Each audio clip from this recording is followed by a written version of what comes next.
Hey, it's Conrad Thompson. Thanks for checking out the podcast here on YouTube. Be sure to hit the subscribe button and the notifications bell. You'll get a notice anytime we upload some new content. And when I'm not asking Bruce, hey, how big was Batista's? Well, you know. One of the things I like to do is help people save money. And if you're watching this video right now and you're in a 30-year loan, man, you're overpaying your single biggest bill and you may not even realize it. I want you to do a little experiment for me. Take your calculator out, multiply your monthly house payment by 360 payments. That's how many payments there are in a 30-year loan. That big scary number, that's your total of payments. You're looking at that number? You know you can do better. Keep more of your own money right now and go to savewithconrad.com. Or maybe you've got credit card debt. Man, it's not a matter of if I can save you money with that. Your average interest rate on a credit card is more than 20%. And by the way, all the interest you pay on those credit cards, it's not tax deductible. Whereas the mortgage interest, well, that is tax deductible. So if you owe this debt, it's up to you how to pay it back. Doesn't it make sense to get the cheapest rate possible and the greatest tax deduction possible? Find out how much money you can save right now for free at savewithconrad.com. You don't need perfect credit. Even scores in the 500s can be approved, and it's no cost out of pocket. But maybe best of all, we're licensed in more than 40 states. We can help more families than ever before. But how much can we save you? Find out right now for free with a quick quote from savewithconrad.com. Welcome to Something to Wrestle with. Bruce Prichard. Well, you know, that's not a rib. She pooted. What a rib? No, yeah, There's no box of gimmicks. Rumor and innuendo. I don't deal in rumor and innuendo. And was he there? I was there. I don't give a shit. I ain't scared of shit. I ain't scared of shit. Fuck him. You, Bruce. I love you. Give me a double cheeseburger. Double cheese. Double mayo. Double onion, motherfucker. You're nothing but an egg-sucking dog. Throw in your Google machine. Goddamn, kid. God damn it. What the hell show you got there? I need more. Ooh, yeah. What say you? Pronouns, pal. And now, something to wrestle with. Con Bruce Prichard. Y the second most recognizable athlete in the entire world today. Conrad Thompson. What happened when? Huh? What would Vince say about that? Well, hey, Vince. To the gosh, your arms look good tonight. Yeah. You're so big. Yeah. That's cool. Bullshit. Welcome to Wrestle. Man. World title now. Welcome to Something to Wrestle with. Something to wrestle with. Something to wrestle with. Dig it. Bruce Prichard. Hey, it's Conrad Thompson, and you're listening to Something to Wrestle with Bruce Prichard. Well, kind of. Today we've got something very, very special for you today. We're going to be doing a little bonus action from Saturday night's main event, and you would have gotten this show, gosh, months ago over on adfreeshows.com. We're calling an audible today. It's basically Hell Week in WWE. You can find that whenever there's a Raw, a SmackDown, a pay-per-view, and then another Raw right away. Lots of moving parts with our old pal Bruce, as you know by now, from all the rumor and innuendo you've read online. He's sleepy, tired, and stressed. So today we're going to have to pump the brakes on our original plan, but we will get to it. We're going to be talking about Rick the Model Martel very, very soon. Believe it or not, we've already got 17 pages in my notes, and Lord knows we didn't do all that for nothing. So stay tuned. We will have that one coming up your way. Bruce is supposed to be back in town on Tuesday, so you might just get a little random drop one day next week. But today we've got a double header for you. First of all, we're going to do a watch along from April 28th, 1990. It's Saturday night's main event. It's the first one right after WrestleMania 6. Of course, Hulk Hogan's in action, Ultimate Warrior's in action. There's so many fun things on this, including some vignettes from Rick the Model Martel. So stay tuned for that. You would have gotten this show, gosh, back in like April, I guess, over at adfreeshows.com. But I got to tell you, the real main event is in the second half of today's show. I can't believe this is real, but we're going to finally release Eric Fires Back Volume 1. Now, I know what you're thinking. This is Something to Wrestle. I don't want to hear about Eric Bischoff. I'm just telling you, this series, Eric Fires Back, is our most favorited thing over at adfreeshows.com. I've got some clips pulled for Bruce Prichard. I'm hoping that we get to record one with him real soon. The gist is we play old clips from shoot interviews, try to give credit to whatever the original product or service was, and then let Eric respond. And well, he doesn't hold back, and people are digging it. Again, both of these pieces of content belong over at adfreeshows.com. We're calling it an audible this week and giving you 2 pieces of content back to back. Again, you can get all of these and a lot more. You're going to get all these regular shows early and ad free. You also get notes to the shows, lots of behind the scenes footage, some footage from live shows, all the great Starcasts, but some really great interactive bonus experiences. Just this past week, Eric Bischoff did a Zoom with fans and sort of had a bit of a chat about the good old days of professional wrestling. And of course, we've done lots of Q&As with Arn Anderson and Tony Schiavone and Jim Ross and bonus episodes and so much good stuff. Check it out for yourself. It's adfreeshows.com. But without further ado, let's get to it. Man, this is going to be fun. April 28th, 1990, Saturday night's main event. I think you should do a watch along with us. It's not a long show for part 1. We'll be back before we throw to Eric Fires Back. So without further ado, here it is. An exclusive from adfreeshows.com. Hey, it's Conrad Thompson, and you're listening to Something to Wrestle with Bruce Prichard. A little bonus action, Bruce. Today, we're finally watching Saturday night's main event from April 28th, 1990. It's been 30 years, my friend, and I'm excited to finally get to watch this one with you. Why the hell are we doing it so late, Conrad? I hate you. Why? I'm allowed to hate you. No, well, I mean, you know, I've been on you, and I've said, hey, we need to sip some Padron, and it's always, oh, I got to do Eric, oh, I got to do Tony, Yeah. oh, when, and oh, I've got to do You motherfucker. Survivor. Survivor. Eat shit. All right, we're here. We're going to make it happen. We're doing It's it. about time. I've been ready. I hate you so much. We're going to do it watch along style. I sit here at night, like at about 7 from doing nothing for hours on end. And I call you and you say, I'm busy. I got to do other things. And I said, I just want to drink some Padron and watch Saturday night's main event. Should I shut up now? You want to do the countdown? Okay, everybody, here we go. In 3, 2, 1, play. Track it. At WrestleMania 6, I met the ultimate challenging Hulk Hogan, but I will not be one to follow in Hulk Hogan's footsteps, for I will walk where no man has never been. Neither you, Bobby Heenan, nor you, Haku, will prevent me in reaching the outer limits as I fulfill the ultimate destiny! Destiny? Let me tell you about destiny. Yes, Ultimate Warrior, you made history at WrestleMania. But this man is going to make history right here in Texas because he's going to become the World Wrestling Federation champion. So you bring it on, pal, as only you can bring it on. Because when it's all over and done with, he is going to be the World Wrestling Federation champion. And you know what you're going to be? You're just going to be another lonesome cowboy. Hulk Hogan at WrestleMania, I guess everybody learned what I've already known, that you're not perfect. So tonight, you're going back to school as I prove once again you're still not perfect, but I am. And with the genius in your corner, Hulk Hogan, you'll be taught a lesson.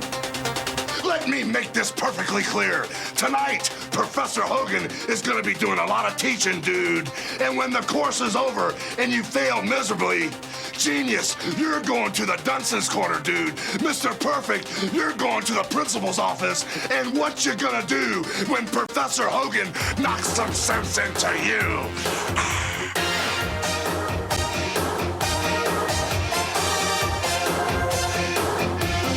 Is there a better theme in the history of wrestling than that one? Absolutely not. And here's what's crazy, man. It's like these days, you get to go in and go on the network, and I've watched just about every Saturday night's main event that there has been. By God, takes you back to old times. It's good shit. I fucking love the theme. Track it.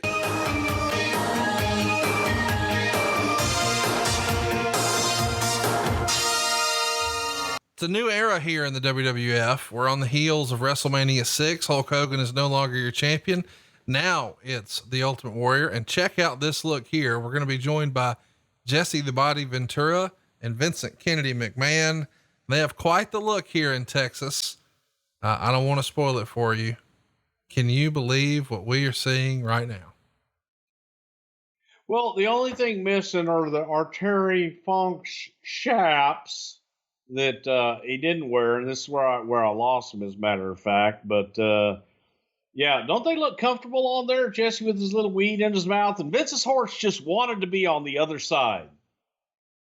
I don't understand what the hell is going on here. How nervous was Vince to be on the horse like this? Vince was fine, but Jesse's kind of had the one that was a little uncooperative, so they switched. But the funny thing about it was like, originally they were supposed to be on the other side, but then when Vince got on the horse, it was uncooperative. Then they got back on the horse wanted to be on that side. So by God, 4-legged animals that are bigger than you and kick harder than you will usually win. How would you describe Jesse's hat here? Jesse got the old Hoss Cartwright hat, by God, just a Hoss Cartwright, and Vince has the JR starter kit. We're at the Frank Erwin Center in Austin, Texas. Where are you on Austin? Oh wait, we got a famous promo here from Sean Mooney, who recently, I think, made the decision to hang up podcasting. Here with Mr. Perfect. Let's track it. By his side, his legal corner man. And what's my name? The Genius. Ooh, you're smart.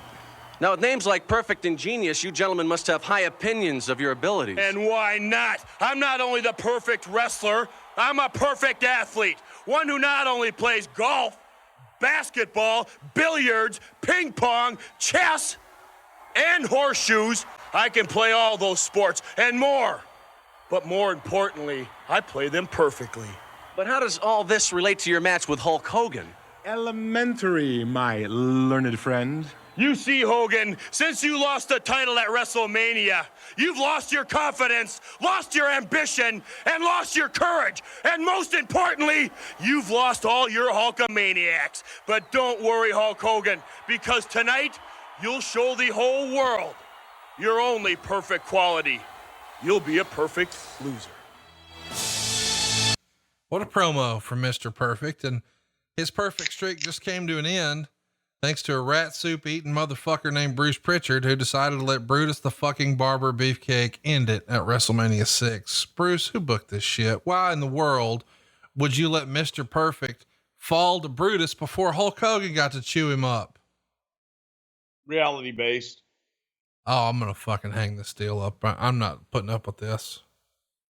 Well, I'm mixing myself some Padron here, and it's reality. When you look at Mr. Perfect and then you look at the Barber, good God.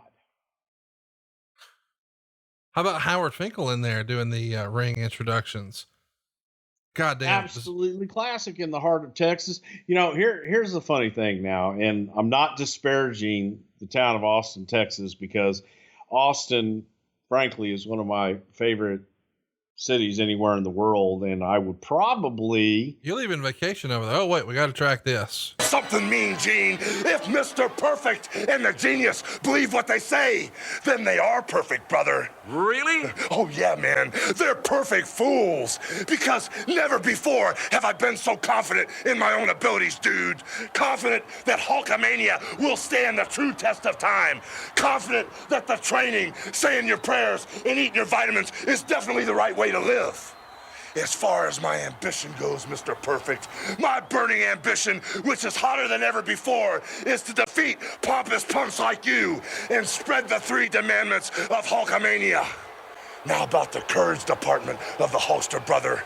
Anybody can be knocked down a peg or two, and some stay down, maybe even down for the count. But it takes courage to get back up, and that's what I'm gonna do tonight, dude. After the match is over, me and Gene, I'll be standing tall, taller than ever before. All at your expense, Mr. Perfect.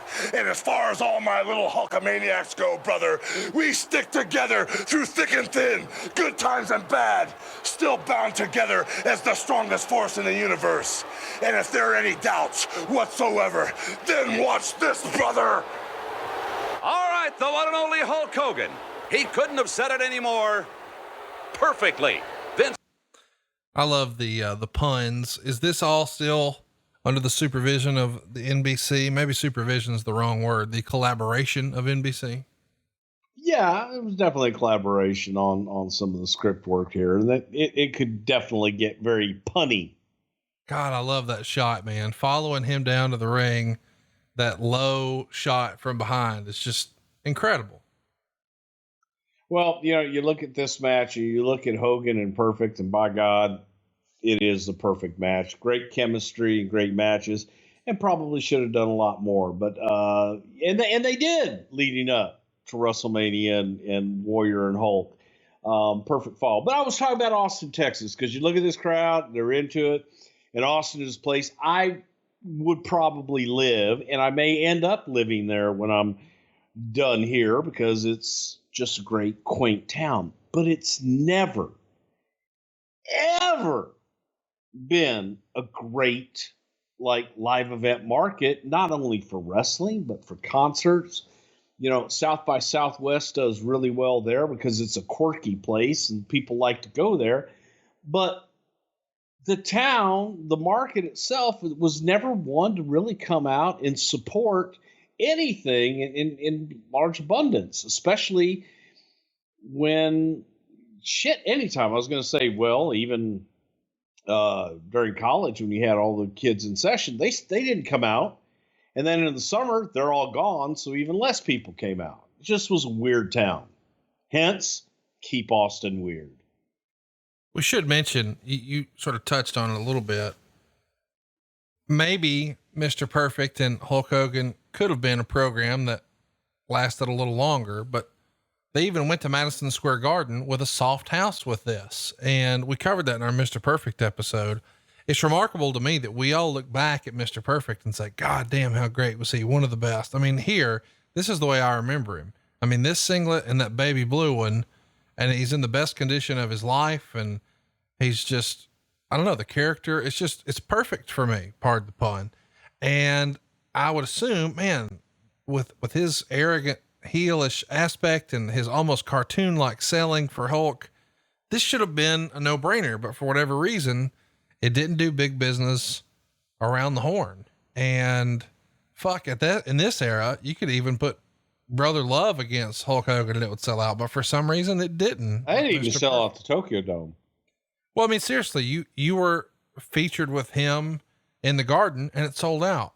But when they do it with Mr. Perfect, it doesn't. And that just, I don't know. It doesn't. And I'm not disparaging how over Brother Love was. I'm just saying, even you would agree. God damn, this is going to be a good match. Oh, absolutely. And Kurt is one of my favorite performers to watch because he just was so damn good. Yeah. And you see it here, you know, it's the perfect foil. Kurt's the right size and he is a bump taking machine. So you kind of look back and look at everything that Mr. Perfect did just with such fondness because his timing was impeccable. And this is also a good time because you had the genius there who was great fodder. And Jesus. And Kurt, the bump outside. Holy cow. Good shit. This is, maybe some of my peak fandom. You know, we often talk about how 89 was my favorite year besides 97, but as we cruise into 90, I'm at my all-time height of my fandom as a kid. I think when this aired, I would be 8. I'd turn 9 in a couple of months. This is as good as it gets. Who was your favorite wrestler when you were 8 years old? You really have to ask that question. I assume it was Dory fucking Funk. Goddamn right. I just can't Wahoo imagine. McDaniel. I can't imagine being that excited as a kid about Dory Funk. I had Hulk Hogan. You had Dory Funk. And Wahoo McDaniel. Okay. Well, I had an Indian that I loved. His name was Ultimate Warrior.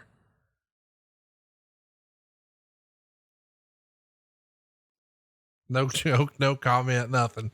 The torch is archived for this particular episode, and Wade would write, the WWF returned to NBC with another Saturday night's main event on April 28th. And he wrote, eliminating from Texas. McMahon and Ventura introduced the show while sitting horses in the crowd. The first match saw Hulk Hogan pin Mr. Perfect Kurt Hennig in a match that earned 2.5 stars, all for Hennig. Hogan did not do anything wrong, but was not spectacular either. But, you know, listen, at this point, he's Hulk fucking Hogan. That's what I was going to say. At this point, his mere presence is what people are here for. And that perhaps is never more evident than in this show, where we're trying to quote unquote make the Ultimate Warrior. And that promo that we heard from Hulk Hogan a few minutes ago with Mean Gene, that's really the first time the masses have heard from Hulk since he lost the world title to the Ultimate Warrior.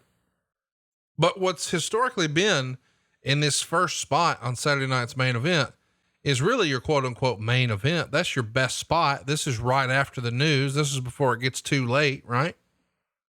Absolutely. You know, late night TV, you start with your hottest. Primetime television, you end with your hottest. Do you think, on some level, the Warrior title run wasn't as successful as perhaps the Savage one was, because on the heels of WrestleMania 4, Hogan disappeared for a little while and let Savage sort of rule the roost. Meanwhile, here, just 1 month later, and on the big primetime special, Hogan's in his normal spot. Warrior's still got to fend for himself. Well, I think that, look, Warrior, make no mistake about it, Warrior did have a good run. Was it, even at this time, you know, you hear the stories about, would you rather be on Hogan's tour or Warrior's tour? Yeah. You know, Hogan was the main guy. So for business, it's just that Hogan didn't need the championship. Well, I'm with you on that. Opportunity to boost Warrior. But did it neuter a little bit? Because at this point, and I know that you're going to laugh at this, but Hulk Hogan's bigger than the belt. I mean, you know, you could put, the world title's on the card, or you could just put Hulk Hogan's here. Fuck, they're not coming to see the belt. They're coming to see Hulk Hogan. Every time. Every single time. That's my point though, is if Hogan had another terrible movie to go make, would Warrior have had a more successful run, do you think? I don't know. I think that in a way that Warrior and Hulk was gone a little bit, but at the same time, I think Warrior kind of needed that blessing of Hulk and needed to rub up to Hulk to make him to sell into the crowd. Just rise up, I guess. I'm having a hard time explaining it, but Warrior needed Hulk. A stamp of approval, if you will. Yes. From the eyes of the fans. We should mention, Wade would report WrestleMania pay-per-view numbers have been reported at 3.8% buy rate, which is 495,000 homes or a $15 million gross. This is a disappointing figure that's been attributed to both the high $30 price and the face-face matchup. One reason not mentioned yet is that even if the main event was only marginally strong, there was no undercard enticement to convince the borderline buyers it was worth the money. The first Warrior Hogan rematch may be at SummerSlam, as the $30 projected price tag would indicate. Obviously, the results of that match will depend on Warrior's success in drawing crowds as champion. So far, it has not been great. Now, obviously, we know that you guys wound up doing a different SummerSlam. You're going to do the Earthquake Crush thing on Hulk Hogan, and he's going to come back, and that'll be the SummerSlam match for him. And Ravishing Rick Rude will reinvent himself and get a world title shot in a steel cage against the Ultimate Warrior at SummerSlam 90. Was it ever considered doing a rematch for these two? Okay. Never, because Vince, you know, first of all, Vince wasn't really crazy about the babyface match. Sure. And I think with the buy rate and everything else, there was no way you were going to talk him into doing it with that attraction again. Clean in the middle, baby. Big boot. Leg drop, 1, 2, 3. There it is. And here comes the Genius getting a little comeuppance for him. Win them in the middle, lose them in the middle. How would you describe Lanny's haircut here? Glorious. Seriously, it is Absolutely. something else. What's wrong with this haircut? It's a beautiful haircut. It's like Happy Days. Happy Days. It's a throwback haircut, buddy. It's a lot of hair. It looks like he's on the set of Designing Women. That was the thing then. That was nice hair. No, I know it was. My mom had that haircut in 1990. Your mom still has that haircut. No, she's got the short Katie Lee, Jamie Lee Curtis gimmick now. The kind of bob gimmick. There he is, pointing up to the heavens and then wrapping the belt around his waist symbolically, and we see this famous crowd shot coming down the stairs. Who deserves the credit for that? Y'all did it a lot over the years. Well, actually, we did. The reason that you got it here was because it was a Saturday night's main event and we had a Steadicam. So when we had the Steadicam and we were able to have a good Steadicam operator to come down, you would get that kind of moving shots. We didn't have that every week. Pay-per-view, and nor did we even have it on every pay-per-view. But occasionally you'd break it out on a pay-per-view and it always stood out. By the way, let's do a little throwback Something to Wrestle here. What exactly is happening in the ring right now? The Hulkster's posing. You know why? Because Hulk must pose. There we go. One of our more famous early Something to Wrestle sayings. But this was a formula. And listen, I know now we look back and we say, boy, how silly is this? But this is really what fans wanted to see. They wanted to see Hulk Hogan do this. They wanted to see Michael Jordan stick his tongue out. I mean, there were certain little things that you expected. Oh, here's a track it. That reigns supreme. Arrogance. The thoroughbred of men's cologne that loosens up even the most resistant female. Arrogance. It's a breed apart. Yes, and after all, it only makes good horse sense. I absolutely it loosens women up and makes great horse sense. This punny bullshit, oh God, drove me nuts. Oh my God. And check out Jesse here with Earthquake and Jimmy Hart. We're going to track it, baby. With tremors so far up the Richter scale, Hogan never recovered. And here is the natural disaster himself, the Earthquake. Hillbilly Jim, now it's your turn. You'll start shaking in fear as you feel the tremors.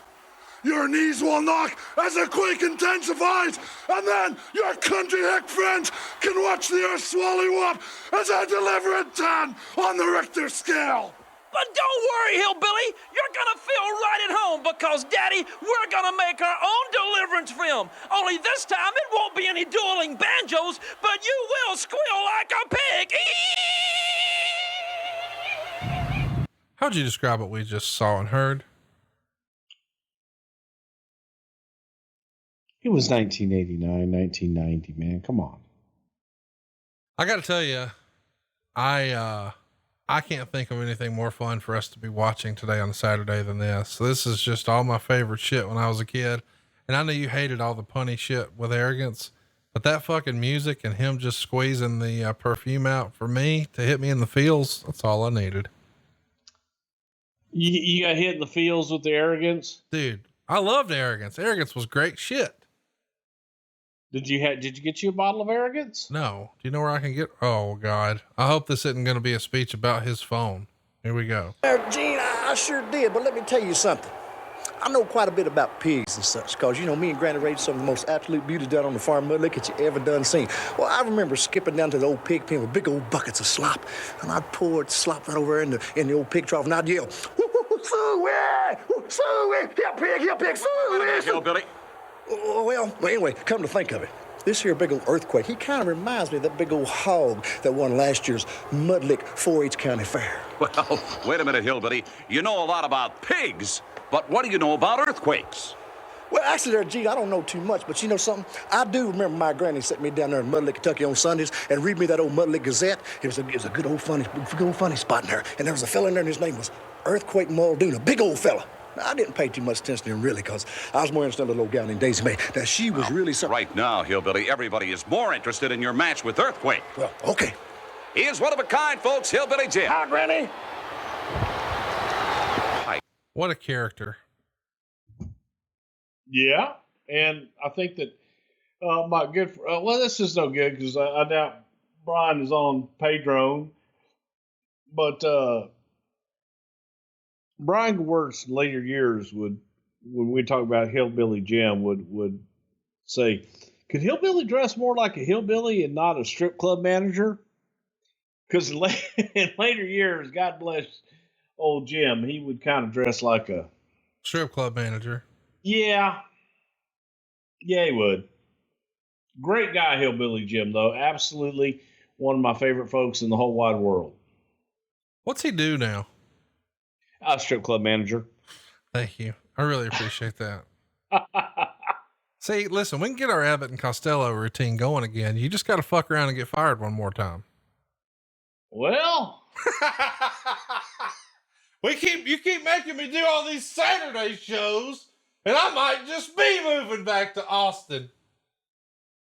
Well, that would be too, Austin. See, because I was there in Friendswood, but I might go to Austin and get weird. I was just saying that we're watching a show from Austin. I know, and it's weird there. Okay, got it. That's their gimmick. Yeah, keep it weird. Keep it weird.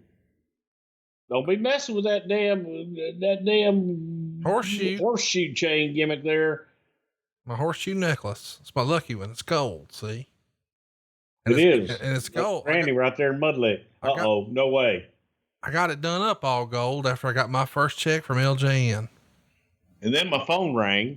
Oh, shut up! Don't you do that! And then it's top 5. I picked up the phone. It was opportunity. And I said, "Hey, watch this. This phone's getting ready to ring here in a second. Holy fuck!" Ooh. This is the WWF I like. I like my shit quick. Let's do it. With crotch in the mouth. Quick and crotch in the mouth. Yeah. What you just saw there looked remarkably like my honeymoon. Boom. Can't go nowhere now. Oh, God. You're welcome. I'm, you know what? Megan may hear this, so I'm not going to say a word. Megan ain't got Patron. She could get Patron. She could hear Patron being fiddle fucked over the Patroni thing. Do you think for a minute, with all the podcasting I have to do in this very room, that my wife is interested in listening to 1 minute of any of it? Yeah, but me. Nah. No, if me and you were doing a live show, she'd go check that out.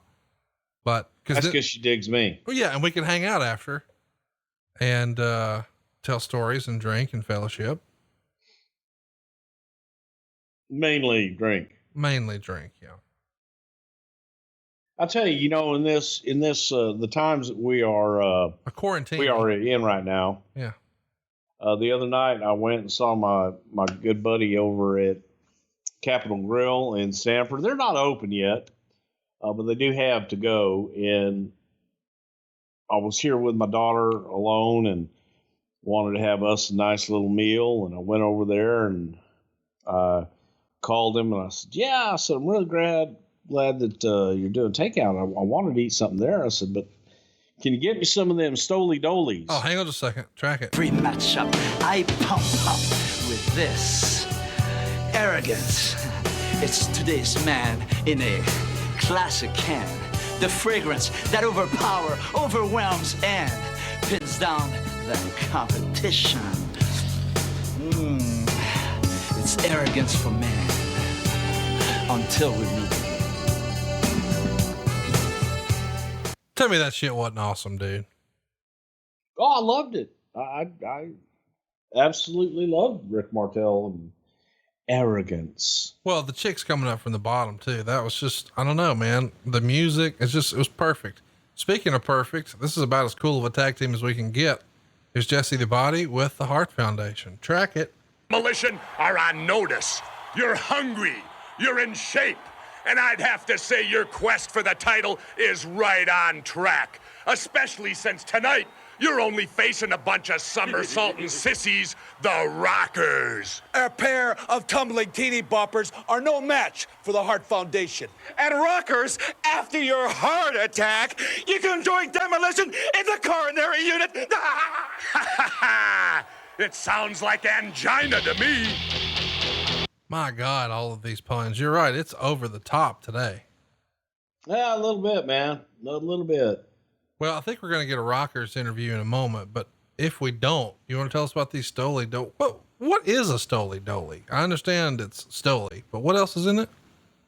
Pineapple. Oh, and you just take your pineapples and then you fill it up with vodka, and then it just marinates for about 6 to 8 weeks, and then you just got straight vodka that's been marinating in pineapple juice. Well, how about the Rockers here with their homemade outfit? It seems as if you may be outgunned here tonight. This isn't the OK Corral, Mean Gene. Besides, we have all the ammunition we need. And Hart Foundation, you may be prepared for a shootout with Demolition, but I don't think you're ready for the Rockers' aerial attack. Besides, Mean Gene, we want a shot at Demolition's tag title too. So Hart Foundation, be prepared for a broken heart. Woo. All right. My God, broken heart, shootout, OK Corral, every single one of them. And they've even got Mean Gene here dressing like an asshole. Hey, they're in Texas. They're dressing like Texans, by God. Oh, wait, you don't wear none of that. Well, actually, you did go to New York once in that fucking Walker, Texas Ranger fucking duster. What the hell's wrong with that? Nothing. In 1988, but when you did it in 2018, the shit looked ridiculous. It looked nice. I got that damn thing in New York City. I have no doubt. In 85, it was the shit. Hey, so help me up. By the way, we're talking over an all-time great Saturday night's main event match. It's not the very best one that the Rockers had. I think that was probably with the Brainbusters, but this is pretty good. Hart Foundation and Rockers. This is about to be some good shit, my friend. Yes, it is. And probably, you look at the guys, it's funny, as you sit there and talk about that, Brett and Sean and the history that they will have over the next 20 years. 6 years from now, they're going to be on top at WrestleMania 12 for the world title. But at this point, neither one. One of the greatest matches of all time. Most overrated pieces of turds. But this match in particular is going to showcase what both of these guys can do as tag team specialists. And I think really, for my money, this is when the Rockers were at their best in 1990. And I don't know if this is the best year the Hart Foundation ever had, but God, I don't remember them ever having a bad match. This is great stuff in any year. No, they were. And one of the things that took the Rockers to the next level was consistently every single night, no matter who they were working against or where they were, they would go out and steal the show and work their ass off to get the audience. So that's, when you look at great tag teams and what they did, these guys did it every night above and beyond. So okay. So wait a minute. Let me get something straight here. So you didn't like the WrestleMania 12 Iron Man match, Bret Hart versus Shawn Michaels. Well, let me explain. So what in your definition is a great match? Okay. Well, let me back up. I don't like an Iron Man match at all. I think it's the worst gimmick match of all. Worse than? Yes. Worse than anything you're about to name. Here's match. Why. Oh, way worse than a pole match. Way worse. And here's worse than a dog kennel match. Worse than a dog kennel match. And here's my reasoning. If, and I'm just saying if, you have a match where there's a time limit, not like you can't go past this, but it's going to go at least this. Now it becomes an NBA basketball game. And I don't give a shit how many NBA basketball games you watch. You just need to watch the last 5 minutes and you got it. So I don't want to watch 60 minutes of this when I can tune in the last 5 minutes and that's all I need to see. And I understand in theory that it could be way up 7-0, but at that point, if it's 7-0, I'm not going to keep watching because there's no way you can catch up on 7 pinfalls. It's over. Yes, you can. No, come on. I'm just saying the point is I do think that there have been some Iron Man matches that were well done. I just think going all the way to the end, 0-0, while some wrestling purists say, oh, it's the best match ever, I think it's just overrated. And I think that it's because of my disdain, because here's the thing. I consider wrestling like a combat sport, almost like boxing or MMA. It could end at any minute. But if we know that, well, they're going to do this for 60 minutes, well, I'll catch you at 55.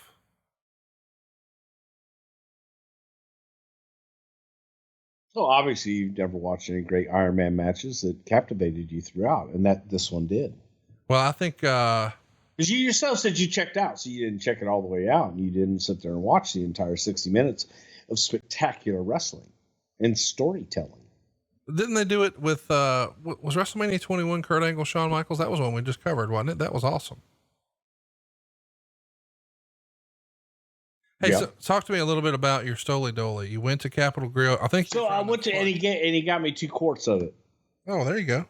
Yeah. And it was great. And I came home and drank Stoli Dolis, and it was absolutely fantastic. And I highly recommend them. But here's the thing. They go down really, really smooth, and they're really, really good. So you can get really, really, feeling good really, really quickly. Well, I'd like to have one with you sometime if I was ever invited to your home. You're invited to my home. Well, come on up. Here's the thing. Anytime. My concern would be I would spend more time there than you would. You would. Hey man, anytime you want to come up here and hang out with Stephanie and the kids, just come on. Come on up. I'll get to wave to you. If you want, I'll wake you up when my 1 a.m. meeting ends and I come in. I'll come snuggle with you for a few minutes till Megan gets mad and kicks me out. How about Demolition coming to take a look? You got to love it. God, this is the best. That's the Axe and that's the Smasher. Their Demolition, walking disaster. I think you could write that down and maybe turn it into a song. Spend my days. Not that one. Not that one. Hey, we should mention here, Wade would write, Earthquake beat Hillbilly Jim, who left on a stretcher. Rick Martel did bumpers pushing his arrogance. The Hart Foundation are mysteriously turning heel again, as they did a heel interview with Ventura and fought the Rockers. And then he would write, the Rockers fought the Hart Foundation to a double DQ in a 4-star match. All 4 were great. It ended when Demolition, who were observing at ringside, were helping Michaels back into the ring. Jannetty thought they're hitting Michaels, so he had smash, and a brawl breaks out with Michaels versus Anvil, Hart versus Axe, and Smash versus Jannetty. No team was cast as heels, though the Hart Foundation seemed to be heading in that direction. And I got to tell you, man, and I know that, you know, at this point, they're not maybe once what they once were, but dude, if the British Bulldogs were here, could you not argue that these are the 4 best tag teams in wrestling? I mean, you could argue it. Yeah, absolutely. I mean, see, and again, I was never that big of a British Bulldogs fan. A lot of our younger they were a good team. They were tremendous, but I just didn't think they were all that great. Well, as far as drawing money, I think most people not like Dennis and Bobby, motherfucker. Well, Dennis, at this point, Dennis is gone, so it's Bobby and Stan. But still, that's a great tag team. No argument. Yeah, come on now. Yeah, it's a great tag team, but it's not the same. You lose Dennis and no, sorry. Well, that was my point. And the only other one that would be in the conversation is Rock and Roll. And I think at this point, one of them is injured and on the shelf. And by 90, it just wasn't the same as it was in 86. The Rockers were the best tag team in the business at this point. I don't think you can really argue that. And then I would probably put Demolition and the Hearts is tied for number 2. Well, let me throw you another one since we're just playing devil's advocate. As far as drawing money, I think most would say, oh, the Road Warriors are still number 1. But when it comes to in-ring stuff, and I know you might shit on it because I loved it, but that's just how you roll as a human being because you're a heel. The Steiner brothers were pretty badass in 1990. Yeah, they were all right. It's just a great time for tag team wrestling. You know, you just think about all those teams we just rattled off and they're all shitting and getting. I think Doom is even still a team at this point. Well, this was right about the time that Butch Reed First of all, some bitch was over in Florida. But this is about the time that Butch Reed was talking about like taking VHS tapes. Oh yeah. And renting them out to people. Mm-hmm. And they keep them as long as they want. And then they send them back and do a mail order type thing. He's going to call it tape flicks or something like that.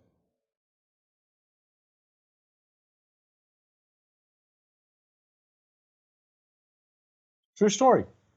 I believe you. Don't get hot.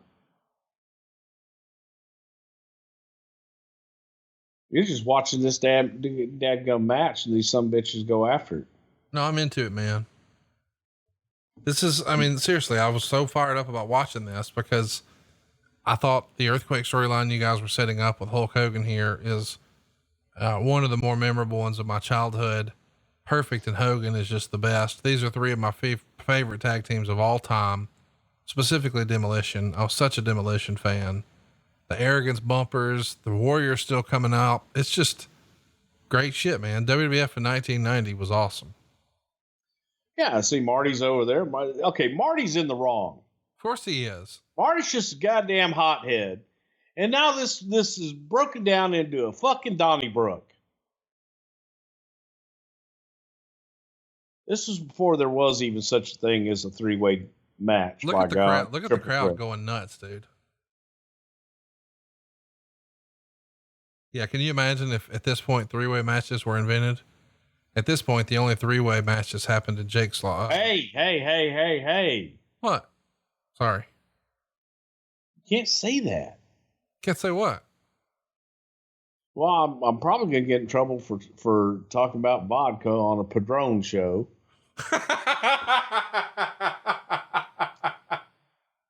By the way, for some of you newer listeners here on ad-free shows, for years and years, we joked about the fact that when my dad understood that there was like a paywall version of our show on Patreon, one day after he's been drinking, he's like, how do I do some of that Patron?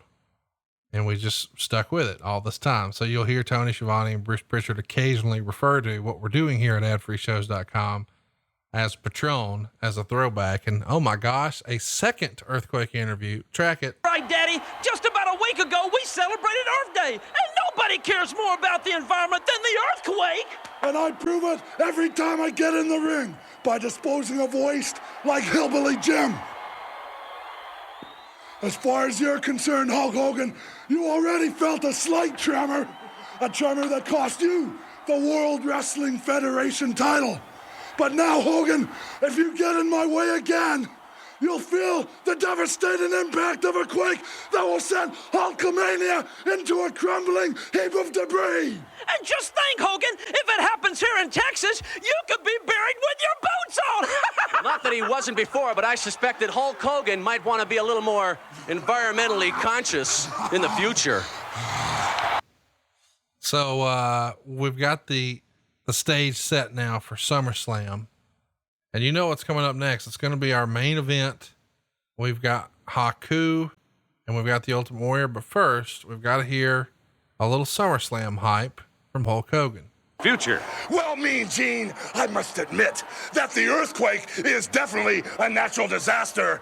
But right now, brother, Hulkamania is like a Texas tornado, and anything that gets in our way will be mowed down. But what if there's an earthquake in your future? One whose epicenter is again right in the middle of your chest. One so devastating, it might do permanent damage to Hulkamania. All I can say, Mean Gene, is we're survivors, brother. Besides, I could never let any of my little Hulksters down. Somehow, we would crawl out of that deep black hole. Somehow, our broken bones would heal. Somehow, our spirits would be stronger than ever. And oh yeah, brother, somehow, once again, we would prove that the strongest force in the universe is not a hurricane, it's not a typhoon, and it's definitely not an earthquake. I've said it before, and I'll say it again, that the strongest force in the universe is Hulkamania. All right, we're going to have more Hook'em Horns here as we return with the old... More Hook'em Horns as we return. Oh, Bossman and Akeem. God, there's so much good stuff on this show. Well, yeah. Got to be big coming from Texas. Jesus. What? It's just funny that we just double down on the cliches. We've got the cowboy hat on the logo, the spurs on the logo, saw the horses. Oh, look at this recap for WrestleMania 6. Track it. And the Ultimate Warrior meeting in a contest of galactic proportions. And in a match to determine who was the strongest force in the universe, the Hulkster and the Warrior battled as titans in the Ultimate Challenge.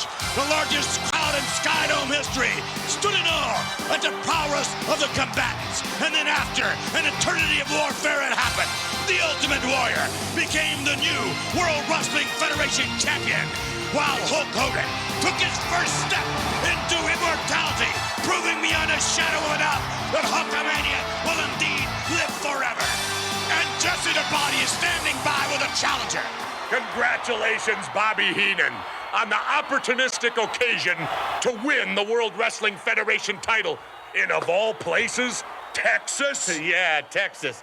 You know, I used to think Texas was only good for tobacco-chewing women, horse manure, armadillos, dirty politics, saddle sores, cow dung, illegal aliens, and the ever-popular horseflies.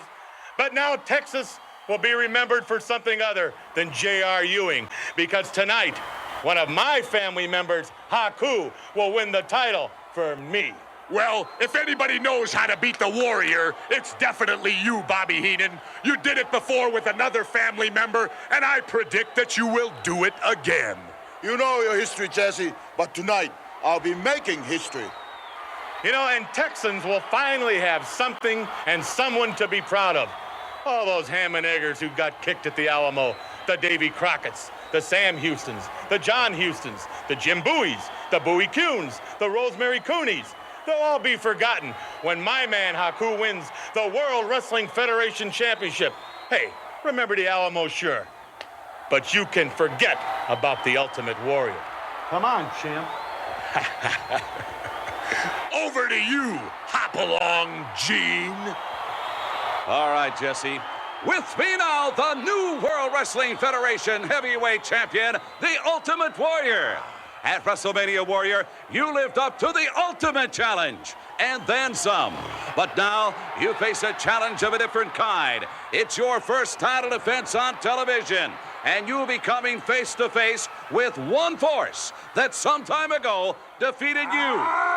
A Heenan family member. And tonight, Bobby Heenan has selected Haku for the honors. Ultimate Warrior, your thoughts? I look not to the light of the past, but dwell instead into the darkness of the future. For even the Ultimate Warrior cannot control the course of past. What the fuck is he saying here, Bruce? I thought you spoke idiot. What do you think of the white version of the Winged Eagle world title?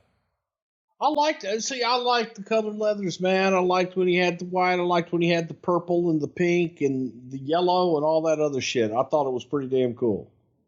Yeah, I think there was a lavender. There was certainly a baby blue. It's at SummerSlam. And we know this white one. I think the white one here has red backing, in fact. And then the yellow Intercontinental is just fucking iconic. Yeah, we did a pink one too, didn't we? Or that was, I guess, a purple one. Yeah, I think they called it lavender. But I'm colorblind, so purple and pink are the same color to me.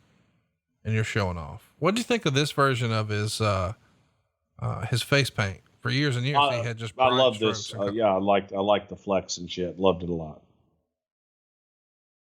The logo on his trunks there, my mom put on my birthday cake for my 9-year-old birthday party. So somewhere there's a picture of me at my birthday party when I turned 9 with the logo on Warrior's ass here. So she put his ass on your cake? Yeah, it was pretty expensive, but it was worth it. No, she went down to the goddamn Walmart or the Food World or whatever it was and had them make a cake with that face paint on the cake. What was it? Was it Food World or Walmart? I don't know. I didn't order the cake because it was my birthday. You see, that's how it works. When it's your birthday, you don't know where these motherfuckers are. I remember I was in Alabama and it was my birthday and you made me go to the Winn-Dixie to get my cake. No, that's not true. That is true. We don't even have Winn-Dixie here. Well, you took me somewhere and made me pick up my own damn cake. And it wasn't the supermarket pizza place either. That supermarket pizza you actually liked. I did like the supermarket pizza. So Haku here, in real life, if this was a shoot and he was champion, would he ever lose? Probably not at this point of his life. What do you make of the Haku logo? I don't ever remember seeing that on site. Look at this. It's an Islander, man. What a presentation. We got to track a minute of it. What an ovation! The Warrior comes to the ring, ready for action. Real question. How much of the Warrior's success do you attribute to the music? A lot of it. But I mean, this is it. This is what everybody wanted to see. You wanted to see him run to the ring. You wanted to see him shake the ropes, hit the corners, and do it all over again at the end. You weren't paying for substance. It was sort of, and I know that this is a totally different circumstance and it's not the exact same, but it's akin to the Sandman's entrance to me. Like everybody looked forward to the Sandman just because they wanted the big entrance. They wanted the song that you wanted to sing along, be a part of the deal. The cane was cool. The cigarettes and the smoking and the drinking was cool, but it's all about the entrance because once the bell rang, well, name your favorite Sandman match, right? Don't know I've ever seen one. That's sort of my point. If you ever ask somebody, what's your favorite Ultimate Warrior match? You're really not going to get much of an answer beyond WrestleMania 6 or WrestleMania 7. Yeah, this is true. But you'd be thankful for this one because at least it's going to be short. Yes, it is. And then we've still got, he has no idea what to do with that arm now that he has it. No, but he's got it in his hands. He does have it. I think somebody was trying to sell that jacket that, Bobby Heenan was wearing years ago for like 10 grand. Holy cow. Nobody got it for that price, of course. Yeah, I can tell you exactly what he paid for it. It was roughly $100 and then an extra 75 for all the shit on it. 175 and you can have a jacket like that? Yeah. Well, 1990 you could. Yeah. Jay-Z Flair made one, that goof. He's got why JC got to be a goof? Well, I'm just saying. I don't know why he's got to be, but. Well, he is one. That's the point. Oh. He ain't a cop no more?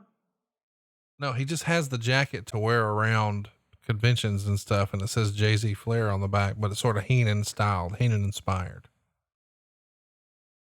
No, wait, that's pre Bojangles jacket. My apologies. Now he's full Bojangles 24/7. Yeah. And he's not a popo no more. I didn't say that. Well, I asked that. I don't know. Ask him. You want his number? I'll give it to you. I've got his number. It's 911. Oh, that ain't right. What? You know what I meant.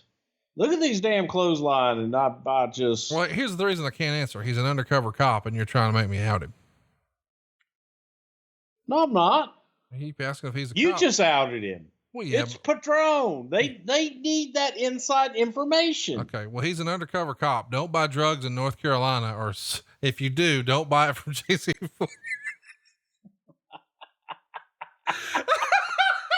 Oh, goddamn. He's going to be so mad when he hears this, but I peed a little. I don't care. Actually, I did too, but I think it's just because I got to pee. Well, I do too. I mean, shit, we've been recording since I woke up this morning and it's damn near 5. Well, then everybody's good for like the next, 9 weeks. If you miss the next 9 weeks of shows, I'm just going to delete my Twitter. I won't be able to mute motherfuckers fast enough. Oh, Lord. I know I'll be at BJ's at 8 o'clock in the morning, though. What is BJ's? Oh, that's right. They ain't got that in Alabama. BJ's Wholesale Club. I don't know what that is. It's like a Costco or a Sam's. Oh. Why are you going at 9 o'clock in the morning? Because that's when they open it. If you don't get there that time, man, you got to wait outside with a cart and shit. You get sprayed with that disinfectant. What are you trying to get when you go in? Toilet paper.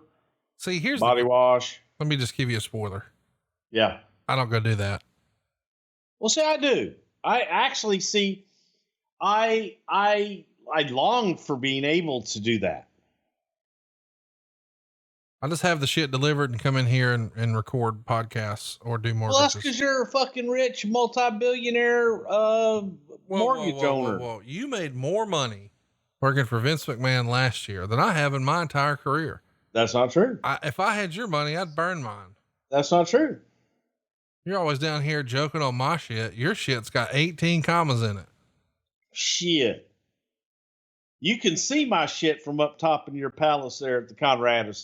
That is still one of your better jokes. You said when people fly over Huntsville, you're like, folks, if you're on the left side of the plane and you look out, you'll see the famed Conradison. Well, they'll see one wing of the Conrad. And those of you on the folks right on the right side of the plane will see the other. So goddamn big. Short work of Mr. Haku, Bobby Heenan going nuts.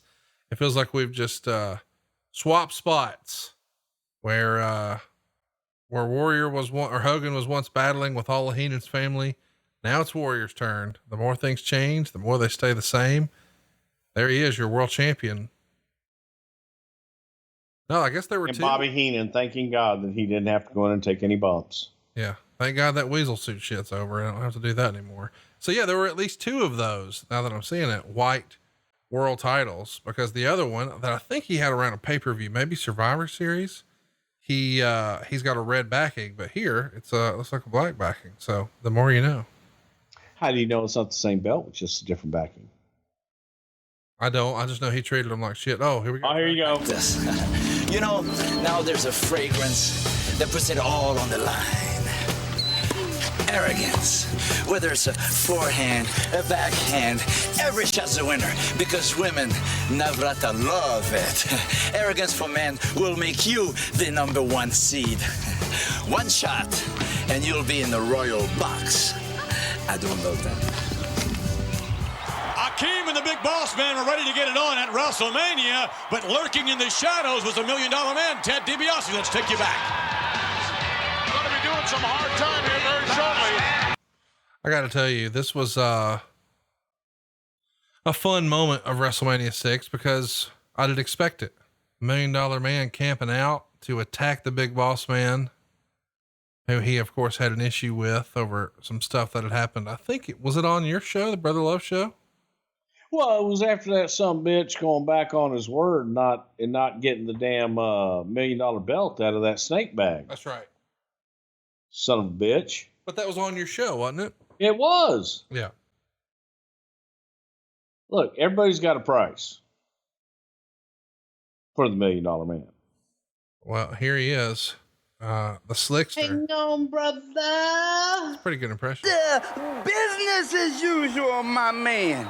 And his business is my business. And I'm happy to say that the $1 Million Man has upped his ante. He's given us an offer we can't refuse. We're going to finish the job that we started at WrestleMania. And boss man, you were a fool not to accept the money when you had the chance. But you've run out of chances, Daddy. Just like some of those law enforcement officers who won't take the money. Now, boss man, you're gonna be the one who pays. You can bank on it, brother. Money talks. Boss man walks. Dude. Look at you.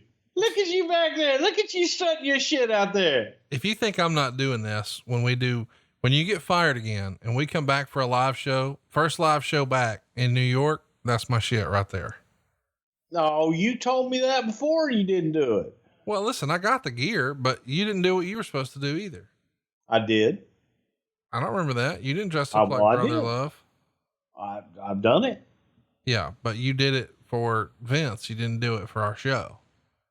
By the way, we haven't addressed that, but hypothetically speaking, when you popped out of the bathroom a couple of months ago, track it. Mightier than the nightstick. Let me tell you something, Ted DiBiase. You may be able to wear gold and diamonds, drive in fast cars, eat in fancy restaurants, and stay at posh hotels. I don't give a damn, because justice is blind, but not when it comes to payouts, DiBiase.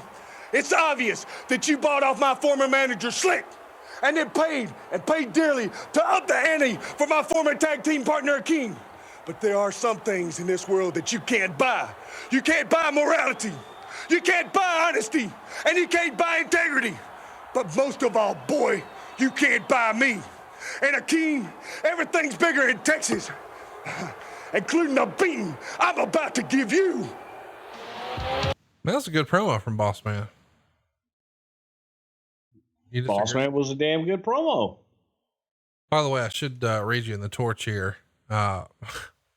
Waited right. The Ultimate Warrior was buried on the show, beating Haku. Warrior looked very poor, and it seemed got a mediocre response from the fans.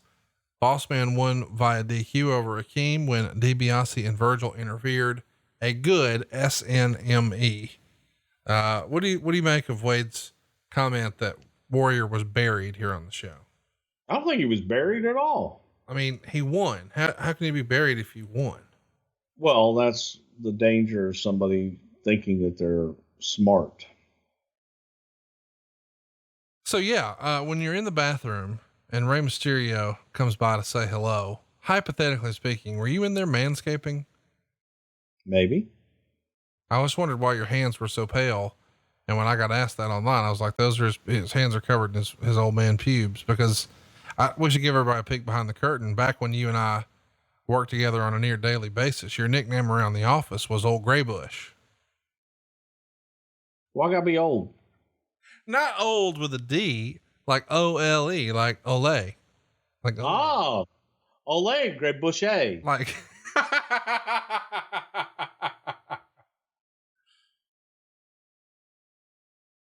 you should. Did you ever have lunch with Pancho Villa? No, I didn't.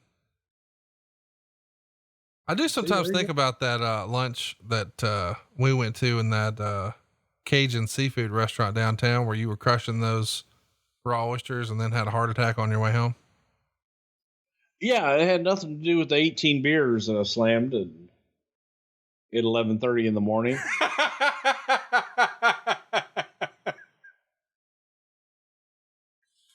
Yeah, there's not a lot to do in Huntsville.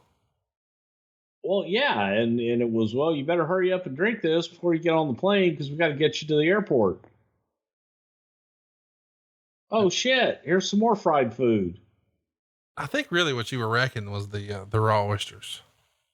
I was wrecking some raw oysters that day, yeah. But they're good for you. Well, they make your pee-pee strong. Apparently not your heart, though.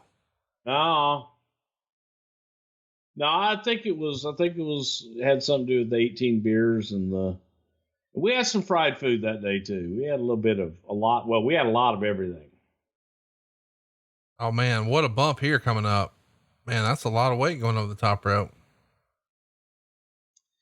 Well, goddamn.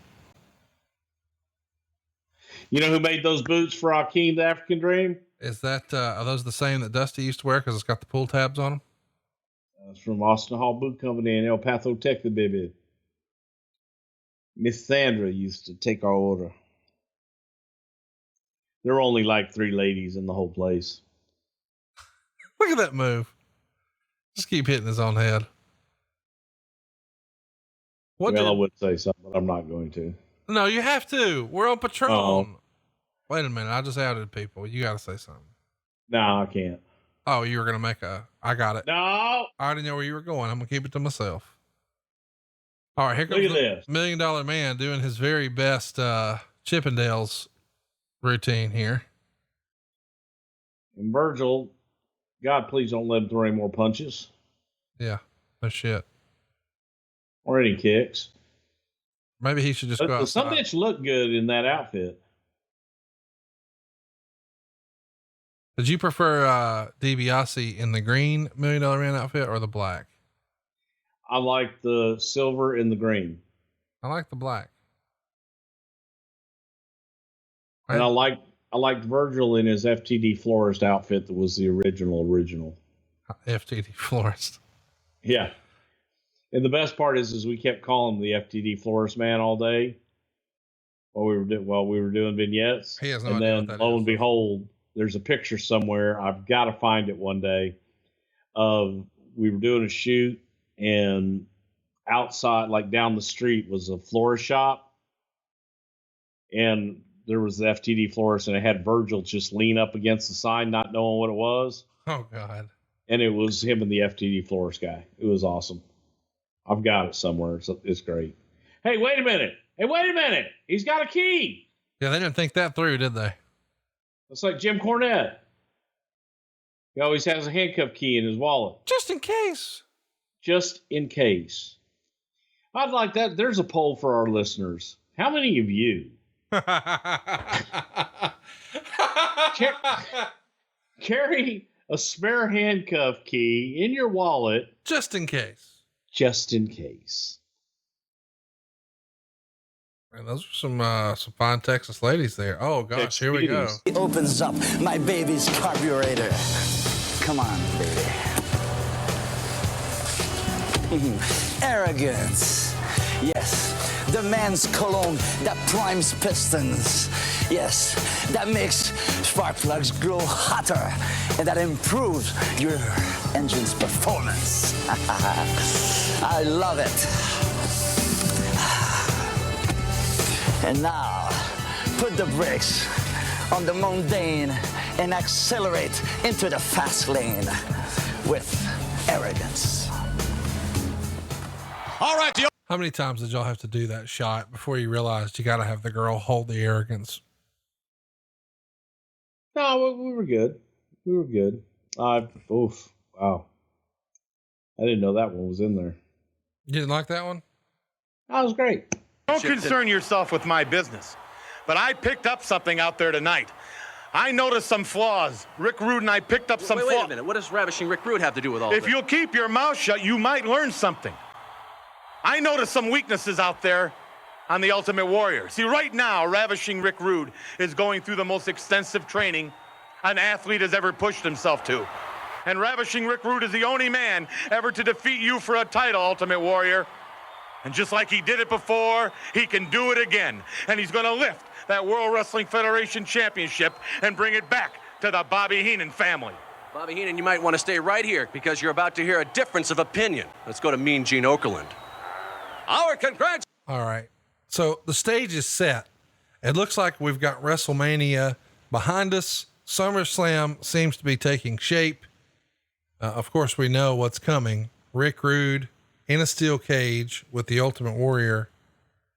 This is my favorite time, man, to be a wrestling fan. What'd you think watching this one back for the first time in 30 years? Well, it actually held up pretty damn good, as a matter of fact, but it also made me go back to think of the Rick Rude vignettes that we did building up to Rude's return and the transformation in his body and just the fun that Bobby Heenan and I had spending a week in Tampa doing vignettes. And it was a damn good time and some really fun shit. Yeah. Go relive it this weekend. You've got the little free time coming. Why not check out SummerSlam 1990? We've talked about it a little bit in our archives, and we've certainly covered a lot of the big matches, but you know, Ultimate Warrior, Rick Rude, Steel Cage, Hogan, Earthquake, Savage, Dusty. That we should mention the Rockers didn't wind up facing either one of those tag teams. It was Power and Glory. Mr. Perfect was in there with Texas Tornado. Hart Foundation did wind up working with Demolition for a 2 out of 3 falls match for the tag titles. So the stage is set, man. 1990. And here we go saying adios. We're going to track this with Vince and Jesse. Edition of Saturday Night's Main Event.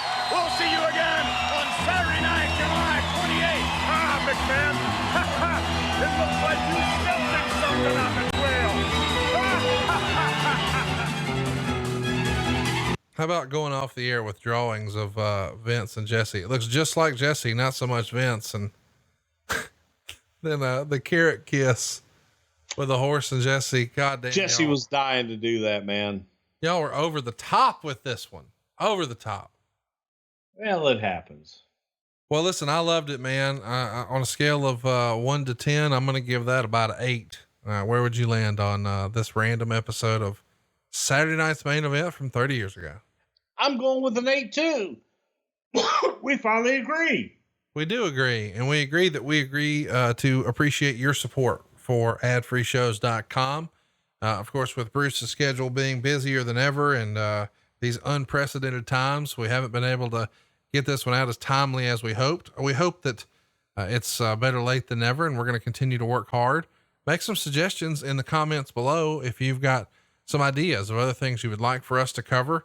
We've got the rest of the year mapped out, but if you've got a better idea, we will pivot, my friends. We want to give you what you guys are digging. We'd like to, or I would like to at some point, watch SummerSlam 92. I'd like to talk about Kerry Von Erich. I'd like to talk about Andre the Giant. I'd like to hit Survivor Series 91. And of course I'd be lying if I didn't say that I wanted to talk about Miss Elizabeth. So hopefully we can fit all of those in there, and it might be fun to watch some global wrestling, but if you've got some different ideas, hit us in the comments below, and we appreciate your support. It means a lot, for both Bruce's family and mine. Wouldn't you agree, Bruce? Absolutely. Love it. Thank you guys very much. Until next time, he is at Bruce Prichard. I am at Hey, it's Conrad, and we are out of time. We'll talk to you soon right here on adfreeshows.com. And I got to tell you, everything about the look and feel of those old Saturday night's main events just hits me right in the feels. The theme song, the characters. I was like at the height of my fandom. Seriously, the height of my fandom for all of professional wrestling. I'm like 89, 90, 91. And I often say that, 1989 is my favorite year, but I think you could really probably convince me that as a kid, 90 or 91 was better. I just think when I look back some of the matches in 89, but I mean, Hulk Hogan and Mr. Perfect out first, and Earthquake was such a big character in this time, as he marches towards SummerSlam, and Hillbilly Jim was on his way out, but a nice guy to work with Quake, and the Hart Foundation and the Rockers with all that interference. I mean, it's the best tag team era maybe ever. So much good stuff. But without further ado, we're going to get to our main event today. I got to tell you, this originally was something that I wasn't sure would catch on. I just always thought, it's not really fair that all these guys take the payday for the shoot interviews, and sometimes they go shit on everybody, and there's some truth to it. And sometimes they're just looking to get rebooked. But what sucks is we never hear back from the person they're talking to. So what if we just played the clip and let them respond? And to my surprise, Eric had a lot of fun, and so did our supporters over at adfreeshows.com.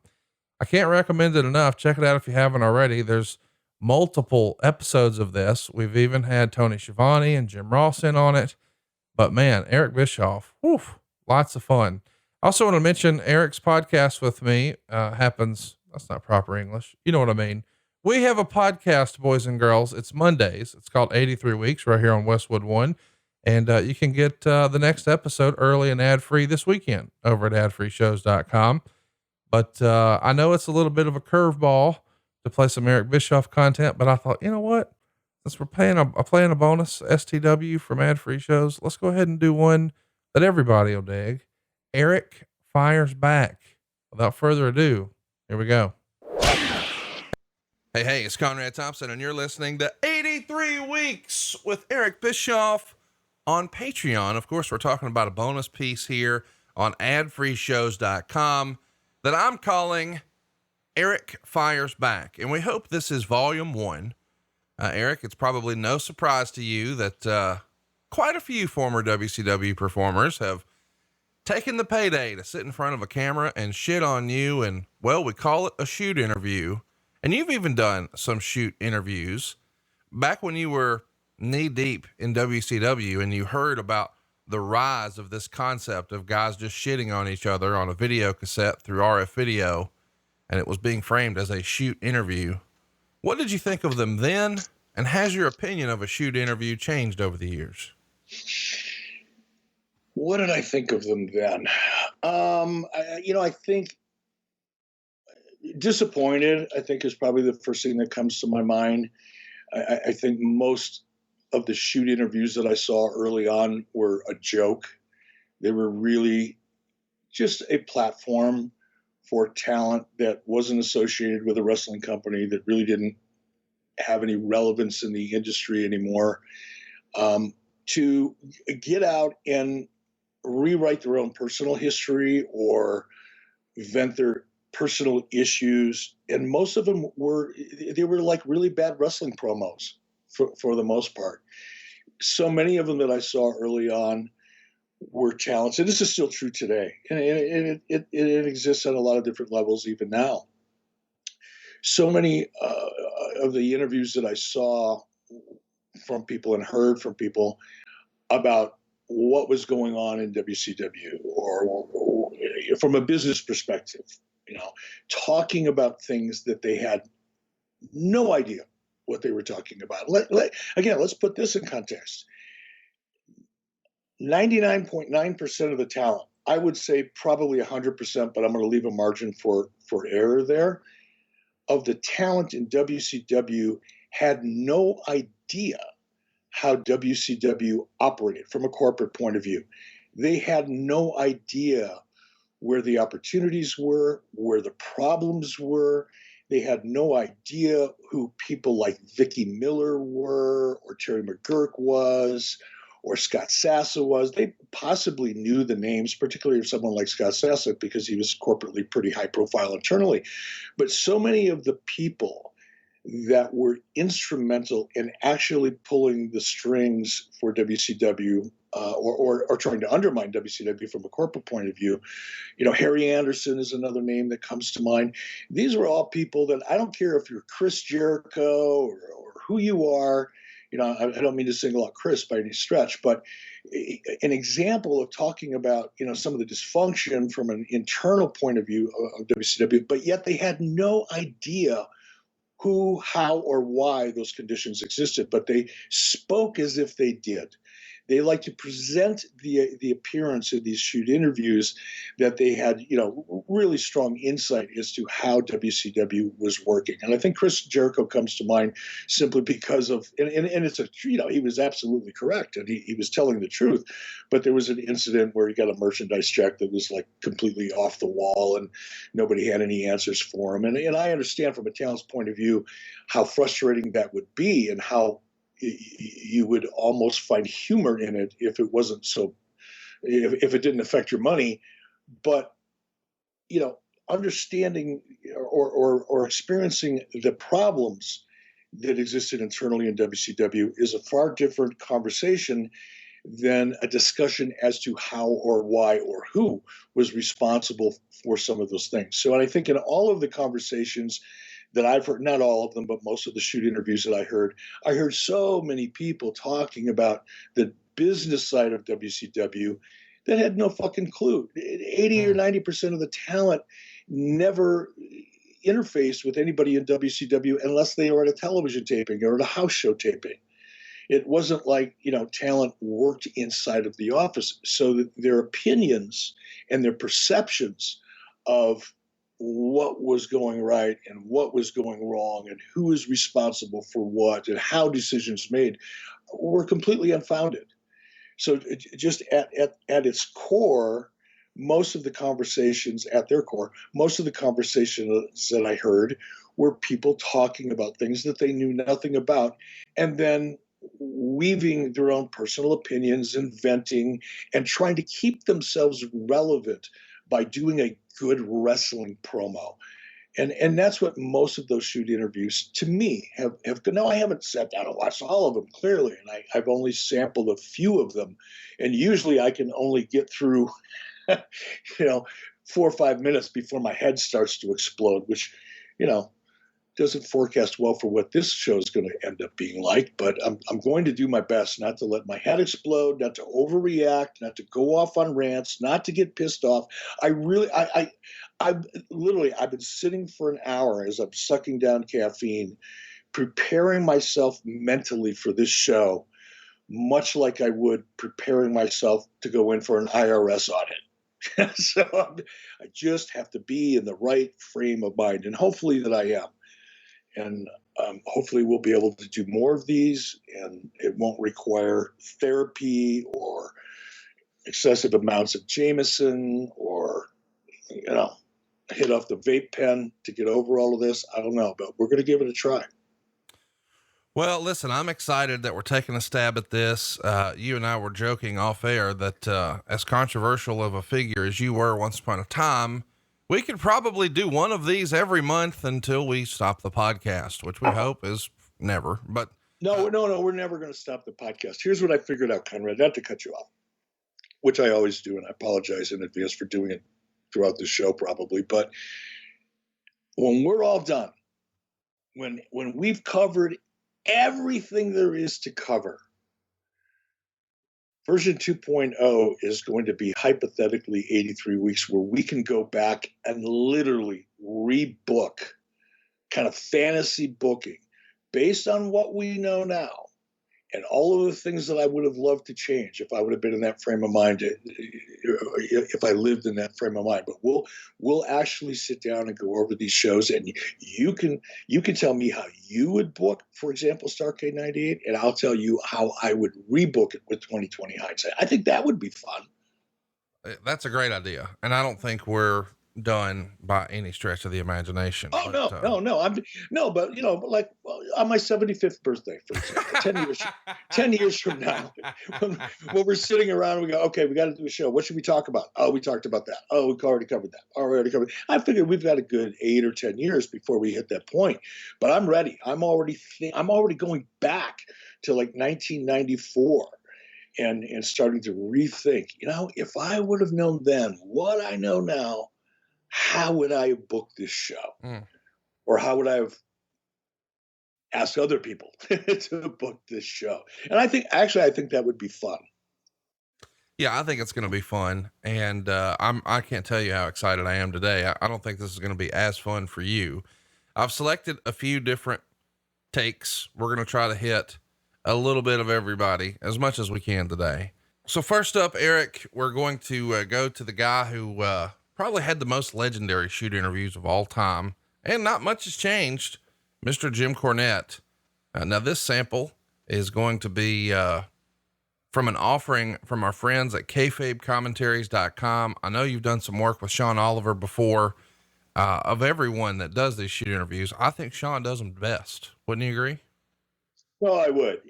Sean doesn't really have an agenda. And he comes at the process from a pretty balanced perspective.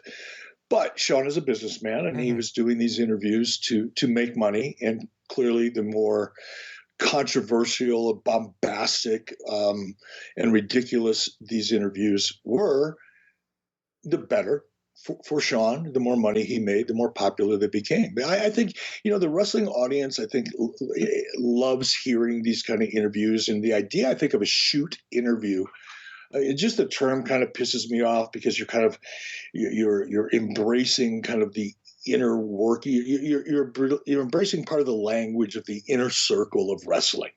And by calling something a shoot interview, you're characterizing it as real and honest and out of character. And in the case of Jim Cornette, it's not out of character. Jim is Jim 24 hours a day, 7 days a week.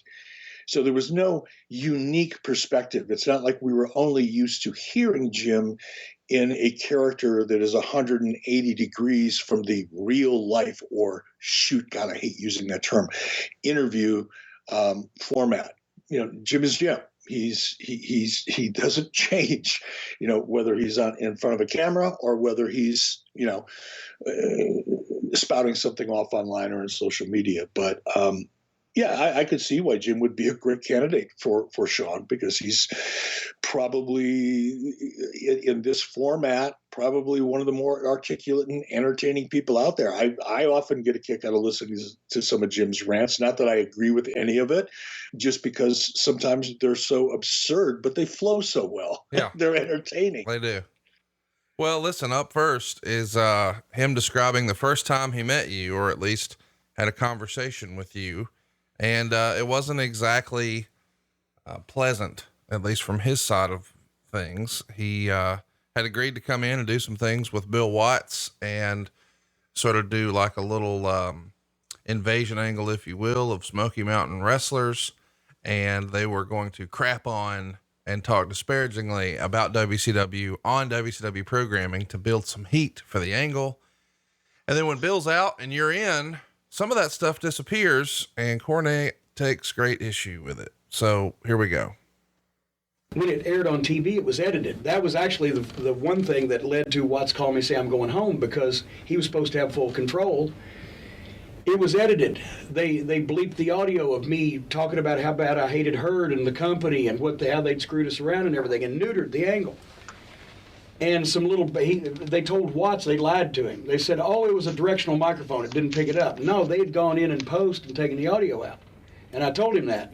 And that's what he was investigating, and that's when this other shit blew up, and he was about to go home. So my little birds told me, well, Eric Bischoff is down in TV production. He's the one that made that call. So Eric Bischoff is walking by me in the locker room. I said, Eric, we'd never met. He said, yes, because he'd walked by me a couple times. I said, somebody buried you to me. Would you like a rebuttal? He said, what do you mean? I said, somebody told me you were responsible for editing the angle we did on TV. Well, we took something that we thought that it was kind of downplaying or down knocking the company, and it was kind of strong, and it was this and that. I said, that's what it was supposed to be, Nimrod, because we were trying to make it a shoot. We were trying to make people believe that we were really mad, because that's the kind of thing that sells tickets.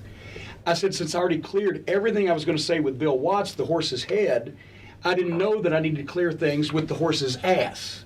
But you don't need to worry about that, because now that Bill's gone, we're out of here too, because I don't trust any of you motherfuckers. And I didn't want to come back here except for him anyway, so this is the last time you're going to see us, so good day to you, sir. And I walked off and left the fucking prick. Hi, Eric. You fucking bitch. You little whiny little bitch. Hashtag whiny little bitch.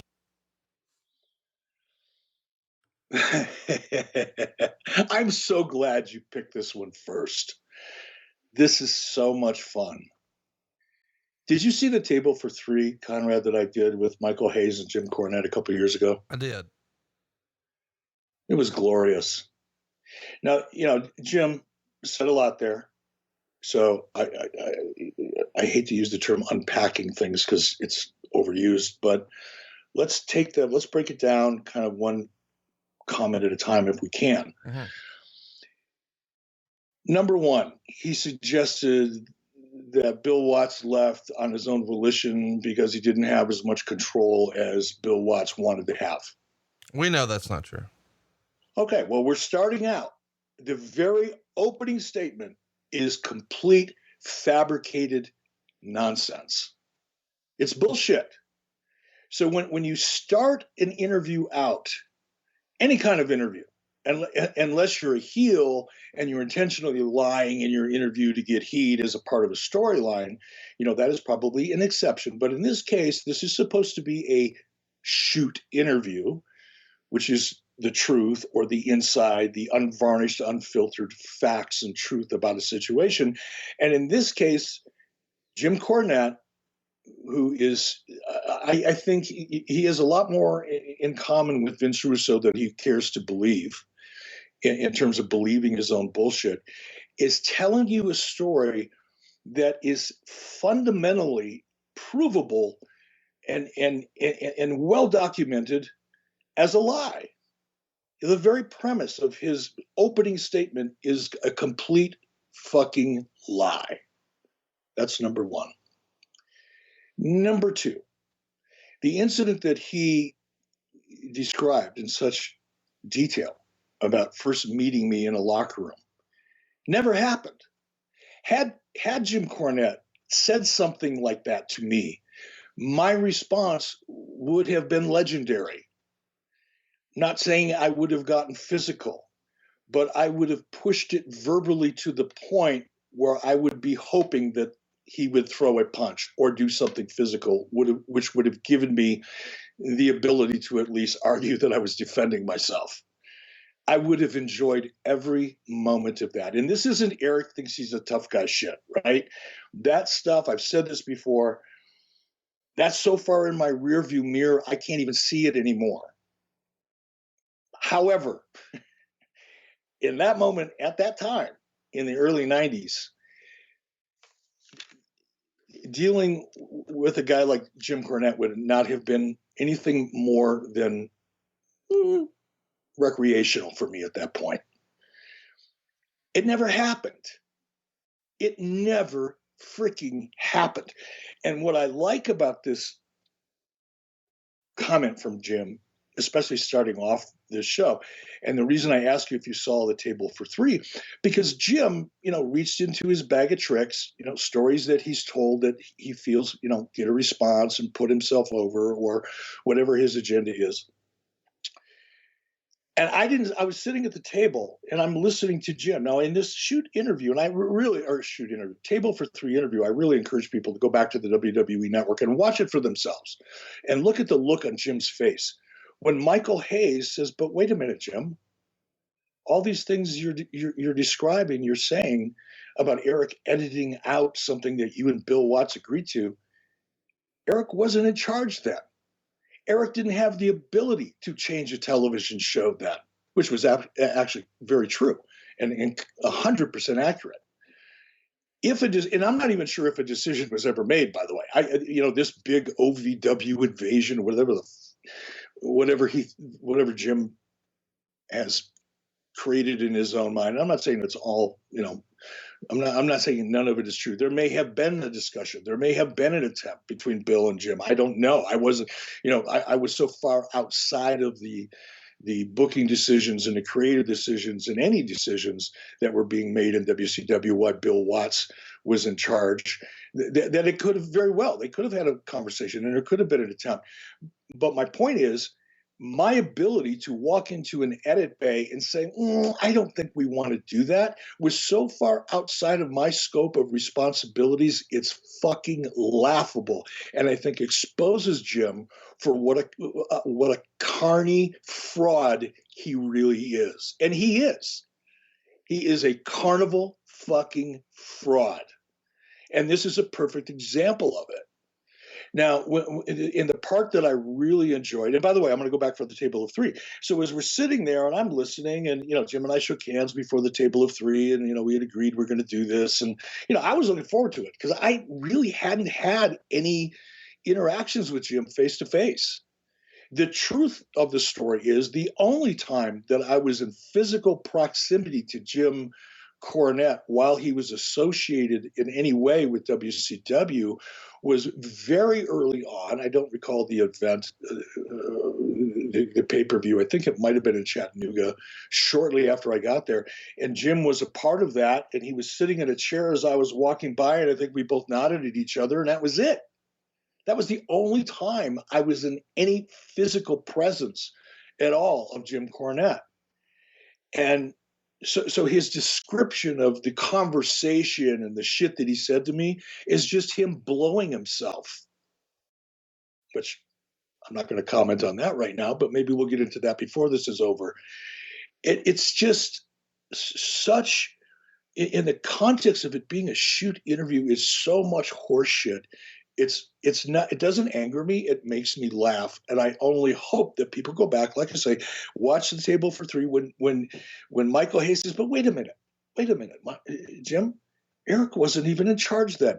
And you could see there's not a lot of color in Jim's face. I think he's, I don't think he sees a lot of sunlight, but you could see whatever color was left in his face just drained out of him. And he looked like he didn't know what to say. If you can imagine that, Jim Cornette not knowing what to say. And the other part of this that I really like is when and I busted his balls on this a couple of times afterwards, his little birds, his little stooges. Well, first of all, who do you think they were? Just commenting on recent events. But and I've said this before, Conrad, I know you're sick of hearing it because I'm sick of hearing myself say it. But when you rely on little birds, as Jim liked to call them, or stooges, as I refer to them, you're getting information that your little birds, whatever their motivations, and your stooges, likewise, they're telling you things they think you want to hear, so they can get a little closer to you, so they remain in your proximity and maintain, kind of a relationship with you for whatever reason. It's just bullshit. I had zero influence over what went on creatively in television after Bill Watts left. I didn't even get the job as executive producer to quite a while after Bill Watts left. And in my scope of responsibilities, as an executive producer, I could decide where we were going to shoot a show.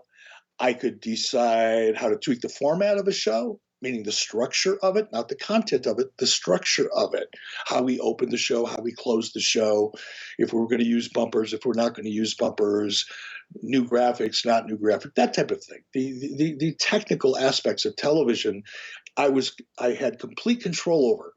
The content of the show, what went in it, whether it was wrestling matches or I had no ability to hire and fire talent. I had no influence on that. Nobody even asked my opinion about those things. Nobody asked my opinion about creative. That wasn't my role, especially when I first started. Now that changed over time. Certainly it changed a lot towards the end of 93 and 94, obviously afterwards. But at the times, the specific time frame that Jim, the fantasy that Jim Cornette lives within during that period of time, I had absolutely no control. And when Michael Hayes pointed out, it just took the air out of Cornette. He just turned into it. He was like a puppy that pissed on the carpet and knew he was going to get whacked alongside of the head with a rolled up newspaper. He really is a weak-minded individual. And you can always tell with a guy, when guys talk about, and this, you and I had an incident about a year and a half ago where I said something about Jim living off his mommy and daddy's money because he doesn't really make any on his own. And he took huge offense to that. He was going to beat my ass with a baseball bat. And when you called me and told me that, I said, what was it, Conrad? Maybe you can remember. It was like he was going to give me two choices. Either call him and apologize or meet me with a baseball bat. And I hung up and I said, okay, I got to think about that one because one sounds fun and one just makes it go away. And I thought, God, one of these days somebody's going to call that punk ass little bitch out and just beat his ass because Jim Cornette he's a gutless little punk that tries to intimidate and bully people.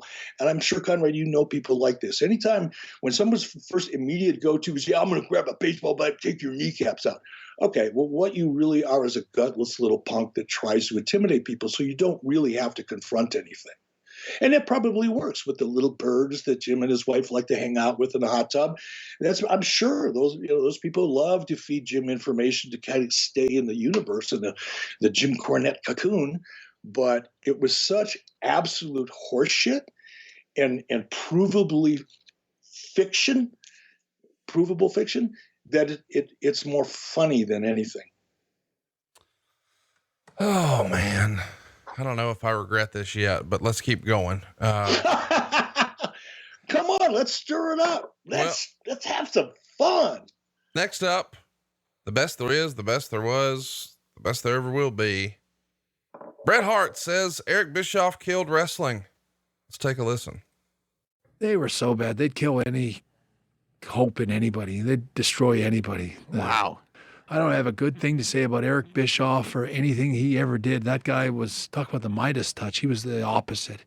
He could kill your career. He was too stupid to know what a career was or that actual passion.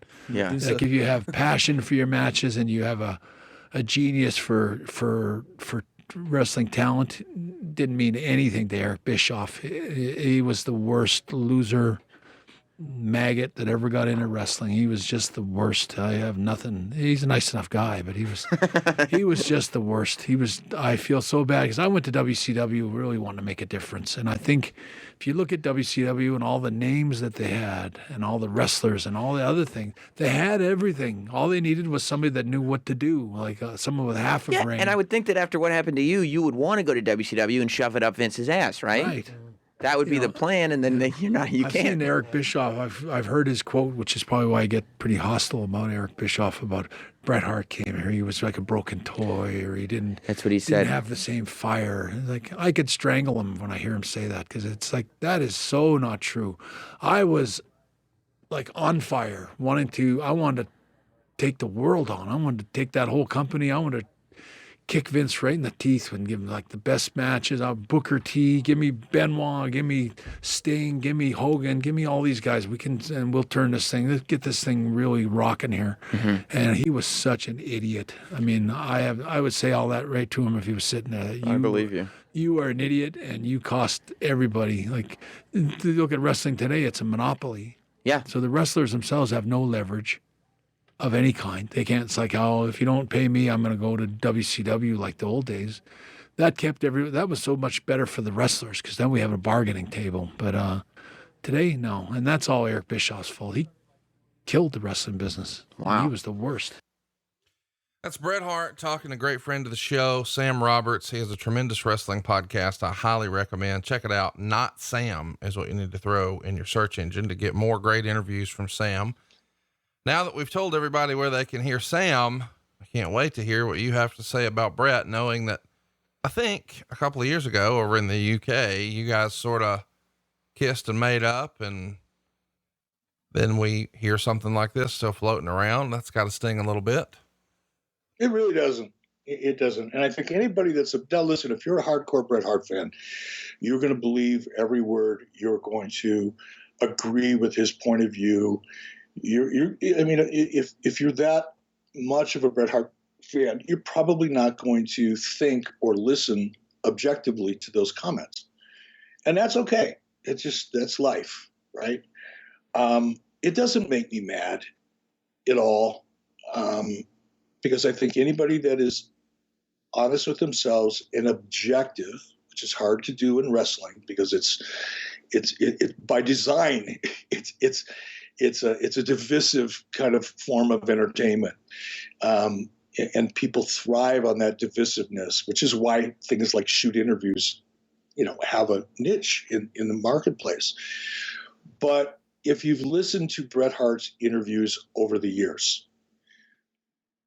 Bret always has to have someone to hate. He has to have someone to blame. He has to have someone, whether it's me, whether it's Hulk Hogan, whether it's Bill Goldberg, whether it's Vince McMahon, whether it's Shawn Michaels, whether it's Ric Flair. He had the same issues with Ric Flair, whether it's Mick Foley. It doesn't matter. It's just, who is his, heat du jour? Who does he have heat with today? What's on the menu today that Bret Hart can go out and have these kind of interviews that makes himself feel above it all. And it's everybody else's responsibility. Everything is everybody else's fault. Nothing that went wrong in Bret Hart's career, including in WWF, has anything to do with him. It was all Vince McMahon. It's all Shawn Michaels. It's all Hulk Hogan. It's all this guy. It's all that guy. He's always blaming somebody else. And that's just a big hole in the soul of Bret Hart that he's trying to fill with hate and blame. And it doesn't make me angry. It doesn't make me mad. It makes me sad for Bret because I can't imagine walking around with all of that contempt and anger and resentment in my mind. And I couldn't imagine carrying that around. It must be very dark most of the time to beat Bret Hart. It must be a cloudy day in his universe almost every day if you're walking around with that. And he does, again, here's Bret Hart, a guy who had absolutely zero knowledge of how WCW was structured, of how it operated, of what the business challenges were. Zero.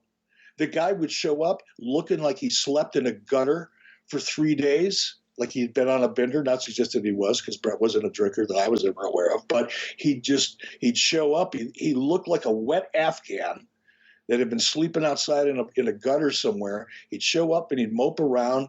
And this is in the beginning. He didn't come in there full of fire. He didn't come in there and said, hey, give me this guy, give me that guy. No, I do believe that when Bret first made the move, first made that decision to come to WCW, I believe him when he says, what he's really saying is he wanted revenge. He wanted to teach Vince McMahon a lesson, which in and of itself is kind of like the wrong way to go about things. But I understand it. But shortly thereafter, I mean, it was like The Walking Dead. Whenever you would see Bret, he was expressionless. He didn't engage. He didn't insert himself.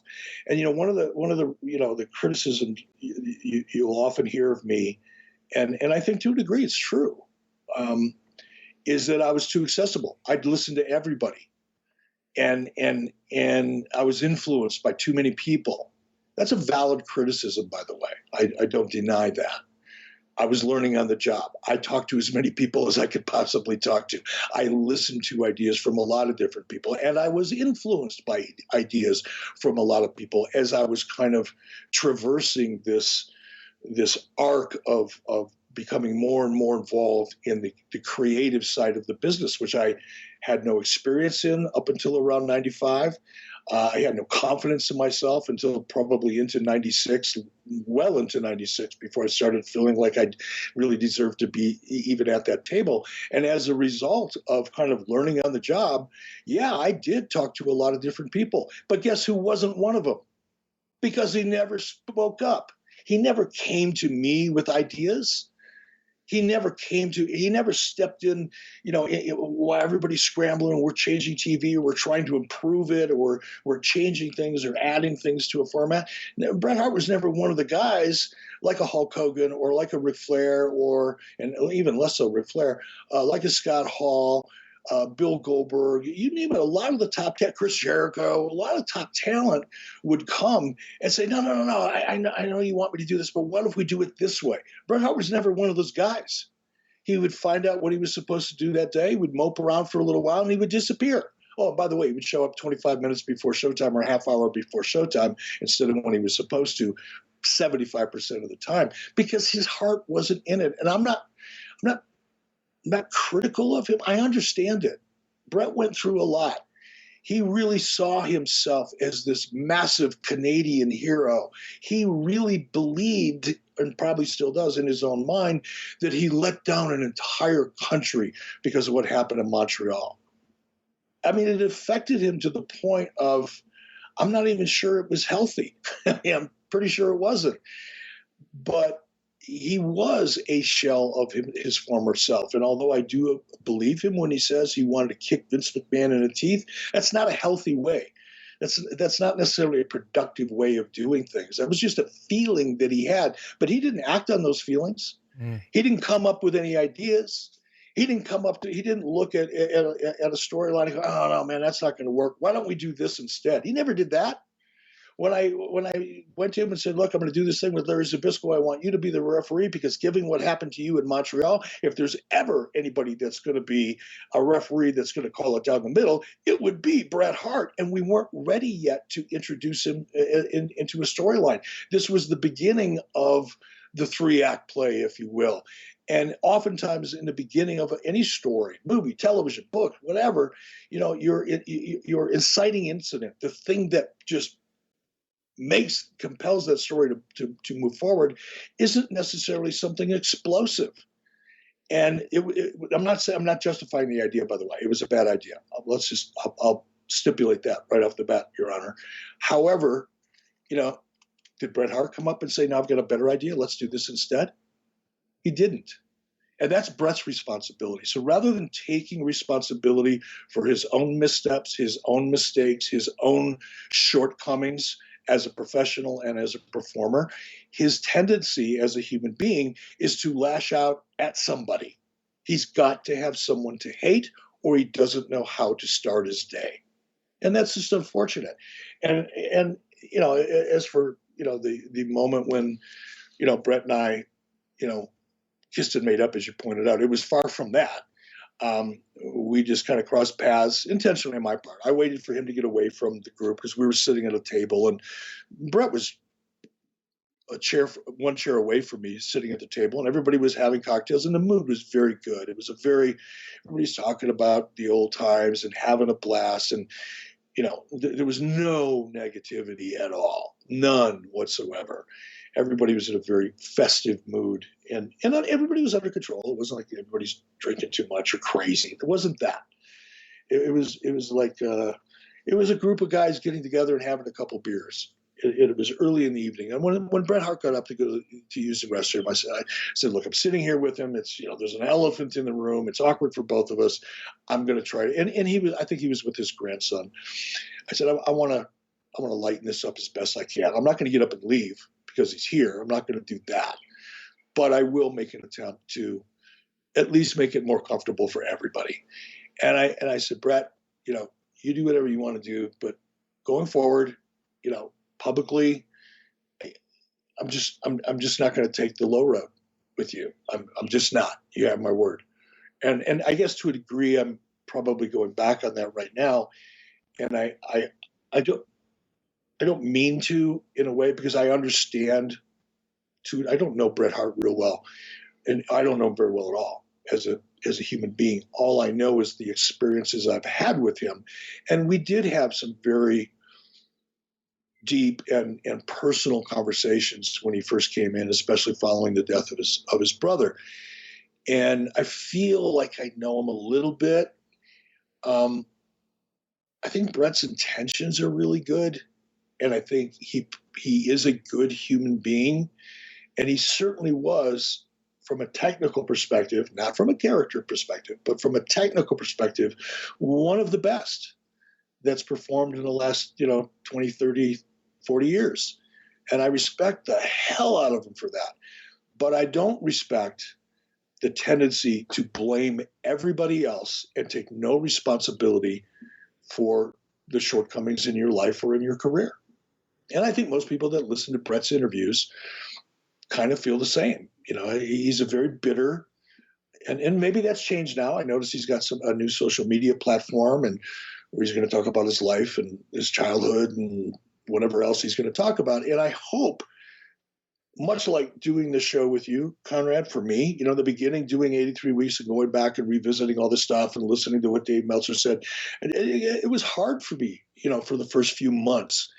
And then once I kind of put it all into context, it became a cathartic experience for me, meaning, the more I talked about it, the more I went through it, the more I acknowledged my own shortcomings, my own mistakes, and had, for lack of a better word, fun with it.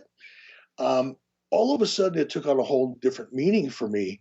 And now there's very few things that I enjoy just on a personal level as much as I enjoy doing, a look back at WCW with you on 83 weeks, even when it, involves some dumb shit that I've done. But man, being able to take responsibility for your own shit is an important part of growing. And I hope that Bret's there, because part of me really likes Bret. I do. I miss the Bret Hart that, I've got a book. It's right under the desk that I'm sitting here talking to you on.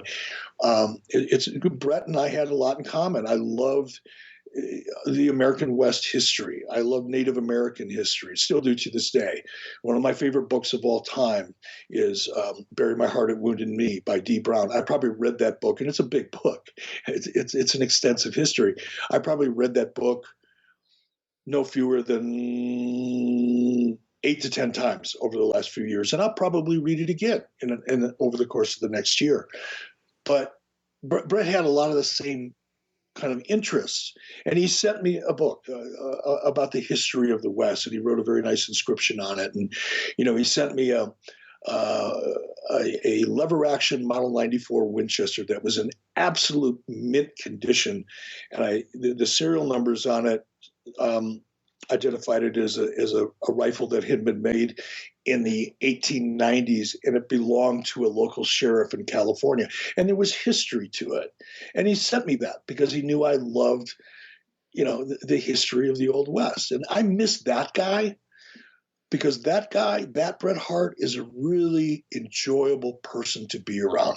But when you get into the conversations about his career and how he was wronged and how he was screwed and how this guy screwed him and that guy screwed him and this guy's fault and that guy's fault, it gets kind of uncomfortable, at least for me, and I avoid it. But I like Bret.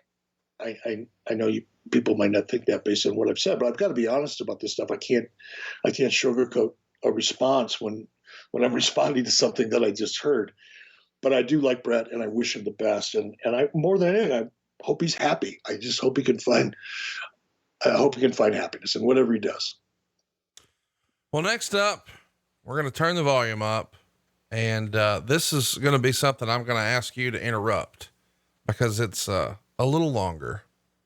So when we get to the point where you're ready to respond, we'll take a break, let you respond to that, and then we'll keep it moving. This guy is probably the reason we're even doing this. I've got two clips here. We're only going to play one. And this is Mike Graham, who once upon a time was a player backstage for WCW. His dad, of course, was a major influence in professional wrestling, especially in the state of Florida, and Dusty Rhodes and on and on. So he's somebody who knows a thing or two about wrestling, and he has some pretty strong opinions about Eric. Here we go. Do you think anything could have been done to save WCW after Time Warner's involvement in the corporate structure? Fire everybody and start over. Really? Yeah. Contracts. The biggest work at WCW, guys wanted to get hired, they would get a stupid contract and then never come to work. They'd stub their toe and they'd go to a doctor, and the doctor would write a little note saying, oh, if he hurts his toe, it could cause permanent damage. And Turner, TBS was horrified of lawsuits. Horrified. They did not want a lawsuit. So at one time, Sting, Lex, Steiner, like the so-called 10 main event guys, 8 of them were on leave. And they were all making $600 to $1 million a piece a year and not coming to work. The medium guys. Okay, we're going to have to break this one down in pieces because there's obviously way too much to cover here. So I was afraid and aware that something like this was going to come up. And before I respond, God, I sound like Dr. What is it? Dr. Oz here? Maybe a little bit. Oprah? I don't mean to, but let me figure out how I want to say this. I normally don't respond to comments or questions about people who are no longer with us, unless it's positive, right? I don't know why, but I've always believed firmly that you don't talk about people who have since passed on, who still have family that are here, that may or may not hear or read something that anybody would say about someone who's passed on. I'm sensitive to that. But I think in Mike's case, let's be honest, there was a mental illness issue here. Maybe it was a mental illness, maybe it was some other kind of condition that was hereditary, I guess. But Mike Graham's grandfather committed suicide by shooting himself. Mike Graham's father killed himself by combination of alcohol and shot himself. Mike Graham's son did the same thing. And so did Mike. There's something there. I'm not a doctor. I'm not a psychiatrist. I have no training in anything when it comes to behavior and addictions and mental illness. I have zero. But I don't think you have to have any experience or knowledge or training to look at the obvious and connect a couple dots and say, wow, there was something really, really wrong here. And I'm going to throw it into a mental illness category, and that may not be appropriate to the professionals that are out there that may listen to this. If there's another category for it, please accept my apologies. But it makes it even more difficult for me to comment the way I normally would on something like this. So I'm going to be as factual as I can, and I'm going to edit out my personal feelings as best I can. In fairness to our listeners, I will respond to it. Normally I wouldn't, and you know that. When Mike Graham, some of what Mike said was true. Some of it you've heard me talk about, how litigation adverse Turner Broadcasting was. That's true. It's also true that talent took advantage of their guaranteed contracts. That's true. It was true before I got there. It was true while I was there as a talent. It was true while I was there as the president of the company. It was an inherent situation in WCW. Less so while I was running the company than it was prior to. Now, who was running the company? You know, when Mike Graham says these guys were making $600 million a year. I'm sorry, none of the talent prior to 96, 97 Sting included, was making $1 million a year. So it's just not true. Now, maybe Mike was kind of shifting in and out of, the 97, 98, 99 kind of era and shifting back into, the early 90s era. I don't know what was going through Mike's mind, obviously. But, the response is, what would you have done to change things? Fire everybody, start over. Well, that sounds good, right? That just sounds like, here's a guy that would have been in control, that would have known how to do it. This guy, Mike Graham, could have saved WCW if someone would have just listened to him. The fact is, Mike Graham was part of the problem. It just is. Mike Graham was Dusty's boy, which is the only reason Mike Graham was there in the first place, because of his relationship with Dusty. Not because he was good at what he did, not because he had a lot of great, fresh, new ideas, not because he was innovative, because he was Dusty's boy. That's it. And Mike Graham's experience and his ability to contribute in the mid-90s, the late 90s in particular, when things were really rolling, Mike Graham had the same point of view as a lot of guys who had the peak of their career for them personally happened in the 70s and early 80s. And Mike was still living in that moment. He was still living in that frame of mind. And every idea that I ever heard Mike come up with, everything that Mike ever suggested was rooted in Florida Championship Wrestling kind of mentality and thinking, meaning a weekly territory, by the way. Not long-term booking, not storylines, not arcs. It was all, week to week, hot shot finishes. Okay, this happened this week. Now let's start all over again next week, because he had that weekly territory mentality. That was, and by the way, when I say weekly territory mentality, that's not necessarily a knock. It's just a fact, because in the Southeast, when wrestling was hot in the 70s and the 80s, there were so many, small towns because of the way, the population is kind of condensed in the Southeast and the Northeast, by the way. There's just a lot of really cool markets that are spread out within 110, 120 miles. So you could you could wrestle 5 nights a week and only have to put out 150 or 200 miles a day to do it. Whereas if you get into the Midwest and certainly out West, that you didn't have that ability. Even up in Minnesota, you didn't have that ability. Vern's territory was more of a monthly territory. So the storylines and the way they presented stories and angles and so forth had a much different feel than those that took place in a weekly territory. And that's not a flaw or criticism of anybody. That's just the way the wrestling business was back in the 70s and the 80s, when Mike Graham got his start. Mike Graham was always the little guy.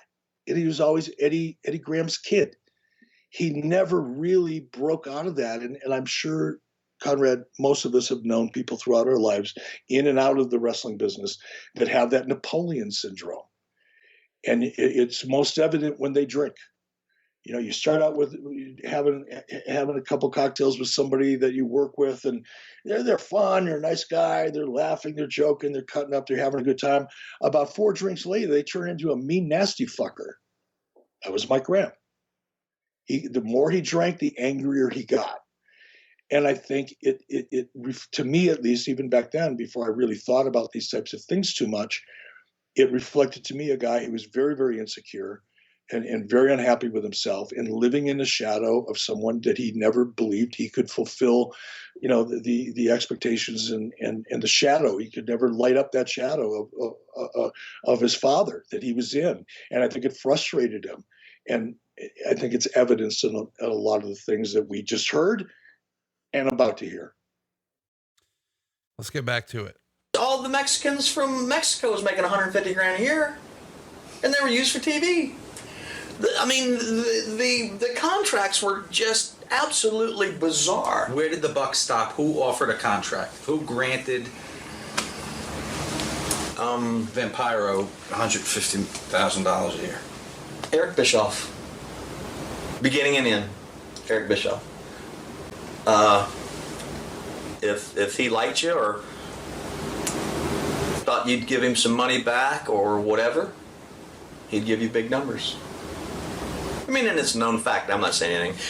Sting's music, Flair's music. Eric Bischoff bought into a music company in 99 or 2000. And about 2000 is when everybody's music was redone. I wonder why their music was redone. And he was signing the checks to have the music redone, sending checks to a company that he owned. When New World Order, huge, Japan wanted T-shirts. Our partners in Japan wanted T-shirts. Eric sold the WCW T-shirt rights and marketing rights to one of his friends in dipshit Montana or something. So Eric then sold all the marketing stuff. Whoa. This is so bizarre that I've got to respond in pieces. This is the first time I have ever heard that I owned a part of a music company. It's been out there for a long time. I don't know if you remember, It's but probably been out there because of this interview. Sure. But it's not true. Yeah, music was redone. Turner, we in WCW, because of Jimmy Hart, by the way. So if there was any relationship at all to the truth in the context of what Mike is talking about here, it was because Jimmy Hart convinced us that we could create our own music and own the publishing rights. And down the road, there would be money that we would be making just off the publishing rights for the music. So again, there was a kernel, a very small one, maybe a grain of truth to what Mike is saying, but the way he builds upon it is so ridiculous. A contact that I had in Montana to start a music company that I owned. First of all, if anybody thinks that Turner Broadcasting was, even at its height of dysfunctional or dysfunctionality, or WCW for that matter, if anybody thinks that I could have pulled off something like that, creating a music company, creating the own, having somebody else create the music, and then leasing it or assigning those rights back to WCW for use on Turner Broadcasting TNT network, without somebody in Turner Legal seeing that and saying, that ain't gonna happen. Just common sense. Take yourself out of the emotion and your desire to want to believe something as crazy as this, because there's a little bit of conspiracy theorists in all of us, I think, Sure. to one degree or another. Just set that aside, and listen to what he's saying and ask yourself, could it even really have happened? And in this case, where I'm starting a music company that I own a percentage of, which, by the way, that would mean that there's a corporation, there is a legal entity set up somewhere. That would mean that there are contracts between that entity and WCW, right? That would mean that there would be agreements with that entity that's creating and owns that music, and then entering into rights with BMI or ASCAP or any one of the other music companies that are in charge of kind of managing rights issues as it relates to music and television and entertainment. There would be a record of that somewhere.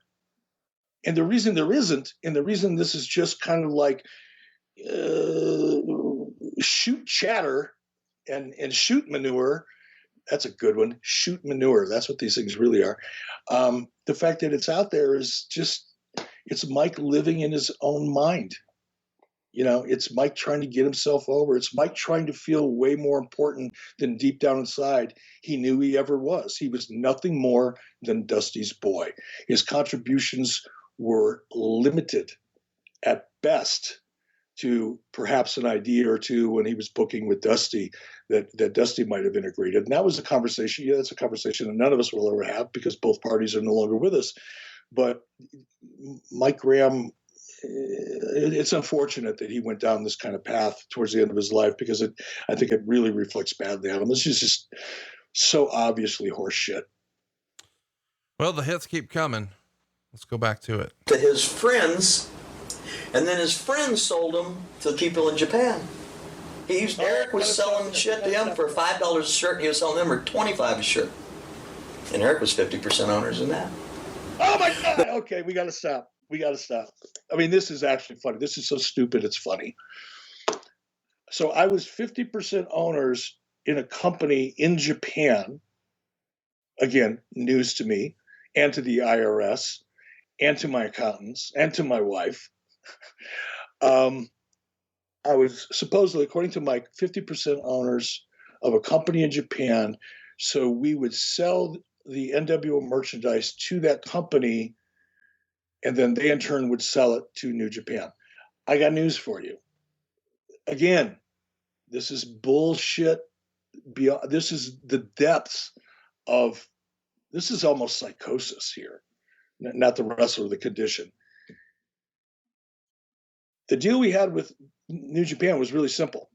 We had the shirts made for, I'm going to call it $5. Just picking a number. I don't know what it was. Whatever the cost was for, based on what those shirts were, there were only 2-color shirts. They were cheap shirts to begin with.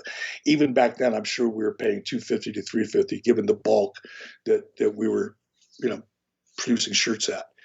We would mark them up to $10 and sell them to New Japan. New Japan would sell them for whatever they could get for them. Wasn't our business. We weren't taking a licensing deal from New Japan because, quite honestly, and I think anybody that's ever done business internationally, tracking licensing rights and trying to figure out, doing audits and figuring out how much money you're really owed every quarter, every month, is, especially when you're dealing with a company, in Asia, is really, really, really difficult and laborious. And rather than trying to create a licensing deal with New Japan, which maybe in retrospect we probably should have done given how big the NWO merchandise got. But when we first started the process, we didn't have any idea initially. But it seemed easier to us to take our margin right off the top and just ship the shit and let them make as much money as they can. As long as we were making our money, WCW, I didn't care how much money New Japan made at that time. And for us to try to manage the licensing and the royalties and do the accounting and build that process and infrastructure, it would have been a nightmare for us at that time. We didn't have a very sophisticated licensing division. In fact, we barely had one at all at that time. So again, Mike's taking a situation, he's reading his own silliness into it. Maybe a little bit of Captain Morgan influenced it. I don't know. But it's just so provably wrong. And to suggest that I own 50% of a company in Japan, I mean, it's just absurd on its face.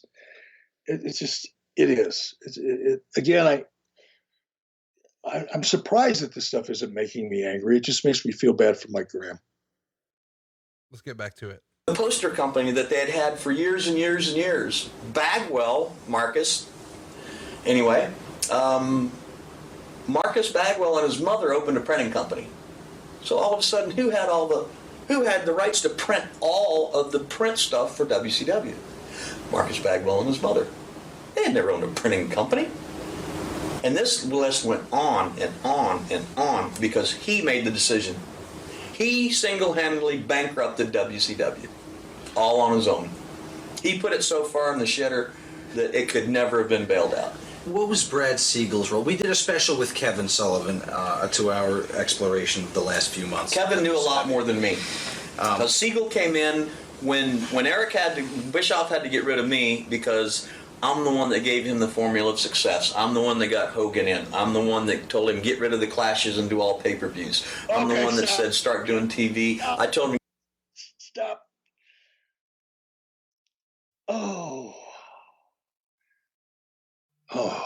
It was all his idea, Eric. Why won't you just admit it? Breathe. Okay. Mike had zero contribution to anything that actually mattered in WCW. Zero. Mike Graham was nothing more than a potted plant that everybody got comfortable having around. You didn't notice it when it was there, and you didn't notice it when it wasn't there. It was just a thing. In terms of Mike Graham's knowledge of and contribution to anything positive in WCW, was zip. Now, it's really interesting because Mike Graham and Greg Gagne, who I'm sure is going to come up before this is all over, they were tight because they were very similar.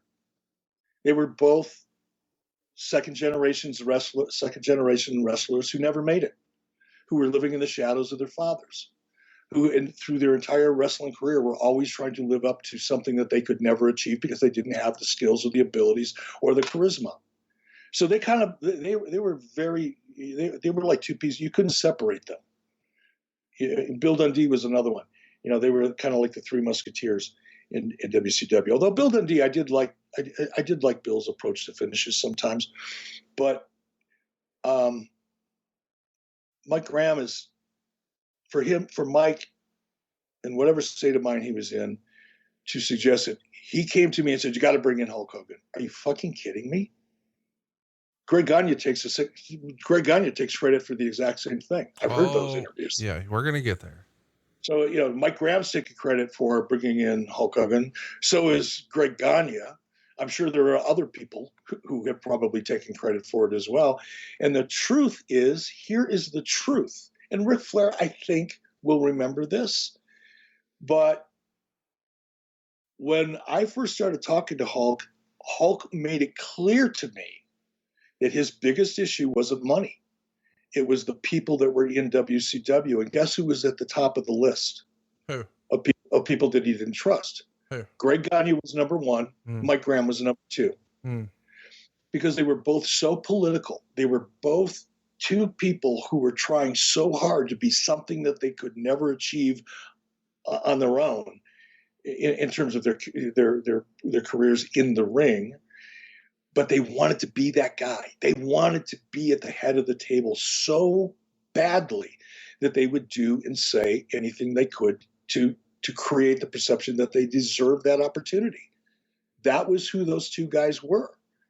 And it's never been more clear, abundantly clear to me. This is the first time I've heard that Mike Graham's taking credit for coming to me and telling me I got to bring in Hulk Hogan. And oh, by the way, I got to get rid of the clashes. And all the other things that we did that Mike Graham is taking credit for is so absurd on its face. And anybody that's listening to this that may have worked in WCW closely with me at the time knows that. It's just really, really bizarre to me. This is so bizarre. Let's keep it going. We got a few minutes left in this one. Go to Universal. Eddie Mansfield was there. Eddie blew him off so bad, and I was sitting in his office today. There was steam coming out of Eric's ears because Mansfield was just that way. Who? What? I've never heard of you. And just hung up on him. Oh my God! This was like the second day Eric was in power. So I was laughing. I got up. I said, "That's Eddie." Stop. Okay. I think I may have had a conversation with Eddie Mansfield. I think he approached me, by the way. Eddie Mansfield was a miserable little fuck he's promoting shows in Florida, and he maybe on the best year ever may have made 15 or 20 grand tops. I mean, he was a pimpable on a hamster's ass. And I have nothing against him. I'm just putting this in context. So to suggest that Mike was first of all, Mike was never really around me unless we were in a large group, a booking committee, if you will, or sometimes we'd have executive committee meetings inside of WCW where all the different department heads and some of the people in that department would attend. But Mike was not a guy that I ever spent any one-on-one time with at all because I didn't really like him. He was kind of an obnoxious guy. Chemistry-wise, we just didn't hit it off. And I'm sure he didn't like me much either. No harm, no foul there. But for Mike to suggest, if this is what he's doing in this interview, that I was trying to get to Universal through Eddie Mansfield is laughable on its face. My relationship with Universal Studios was because of a woman by the name of Molly Miles. Molly Miles was an executive at Fox Network back in 92, perhaps 93. She oversaw what Fox at that time had a kids block on their network programming on Saturday mornings, like from 8 to 11. That was the kids block. All the programming was targeted towards kids, and all the advertising that they were out there selling was geared for that content. And while Bill Watts was still in charge, I had come up with a concept for a live action wrestling show where wrestlers would team up with kids to compete in a variety of different types of physical events. Okay, now this is 92. This is going back a ways, and it was actually pretty cutting edge for 1992. May have been early 93, I don't remember. I think it was 92. And Jason Hervey and I pitched that show to Molly Miles, and Fox bought it. Now, we had worked on a really great presentation. We had artwork. We had a mock-up of the venue. And I mean, we put some time and effort into it. It was the first time I had ever tried to sell a television show outside of, a concept, at least within WCW. In fact, I don't even think I had tried that at that point. But we had worked pretty hard on the show. We went out and pitched, independent of WCW, by the way. It had nothing to do with WCW, unless WCW wanted to supply the wrestling talent that would have been a part of the show. And in the back of my mind, that was one of the things I was hoping to achieve before Bill Watts got there. They bought the show. I developed a very close friendship with Molly Miles. She's passed away now. She was a really, really wonderful woman. She was probably in her 50s, maybe early 60s when I met her. And we maintained that relationship after Fox bought the show. Now, eventually, ultimately, Fox didn't air the show. They bought it and, put it into development. And that's the same thing as saying, okay, we're going to put it over here in a closet. If we ever need it, we'll pull it out. It's really what it boiled down to. But regardless of that, we maintained a very friendly relationship. Molly Miles left Fox and went to work for Universal Studios in Florida, overseeing all of the production facilities. Molly contacted me based on the conversations and the meetings and the relationship that we had developed based on the kids show, and suggested to me, hey, if you're ever looking, this could work. So and she knew that we were doing stuff over at MGM, but that all started with Molly Miles. It had nothing to do with some fucking used car salesman named Eddie Mansfield or whatever the fuck his name was in Florida. I've never laid eyes on the guy. And I think, Mike may have mentioned his name, and some of the other guys that worked down in Florida Championship Wrestling at one point, or people that were from Florida knew that there were things going on with Eddie and Universal. But to suggest, imply, infer, hint, or otherwise lead people to believe that I had this conversation with Eddie and he blew me off was a fucking joke. Eddie Mansfield would have kissed my ass on the middle of Peachtree Street in broad fucking daylight and brought me flowers if that's what I would have asked him to do. I love you. It takes a little bit for you to get warmed up, but now that you're in the rhythm, let's get back to it. That's just Eddie. So I got up to walk out and I said, Disney's right next door. And he went, oh yeah, I can just see Mickey Mouse in professional wrestling. A month later, we were at Disney. Because our TV shows looked so lousy, there was no people coming to them. I said, Universal was going to pay Steve Kern and I to do our shows there and feed people from Universal in. We would have a full arena every time we did TV. So. And how did that work, Mike? Hey, Eddie, if you're listening, how the fuck did that work? It didn't. You lasted a minute. Disney, same thing. Guy by the name of Bob Allen. It had nothing to do with Mike Graham. In fact, Mike Graham was when I first. Look, I've talked about this at length, and I'm not going to do it again here because people are tired of hearing the same old shit over and over again, I'm sure. I know I'm tired of talking about it. When I made the decision to stop taking the show on the road to tape, it was because the audiences were so ugly. And by the way, isn't it ironic now that here we are in 2020, and all of a sudden people are starting to really recognize just how important an audience is to a show? It really is. I mean, the audience is the third character, and probably in many respects the most important character in any wrestling show, as Elvis Presley once said. Mike had nothing. Mike was one of the people that was against it. Mike didn't like the idea of going to Disney.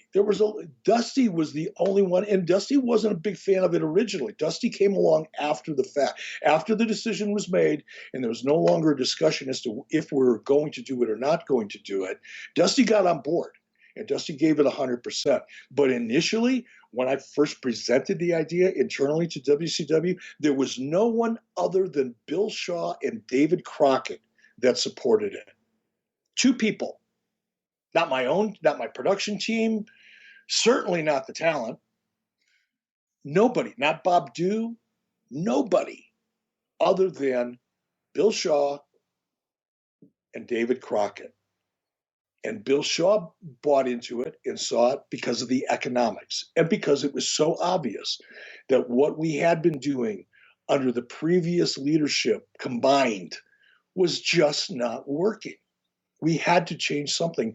Mike Graham had nothing to do with that discussion and certainly nothing to do with the decision. Let's get back to it. Eric screwed that up because he had to pay to go to Disney instead of anyway, but he went to Disney, he got rid of the clashes, he got Hogan. I was talking to Terry, we worked out at the same gym out on the beach, and so he had got mad and Vince was having the issues with the drugs, whatever. So I said, you want to do TV, you want to do this. He said, I hate Bill Watts, I won't work for that no good son of a gun, whatever. I said, I'll take you in to see Ted. Go to work for TBS. And let WCW bar you for pay-per-views. Stop. I'll take you in to see Ted. Come on.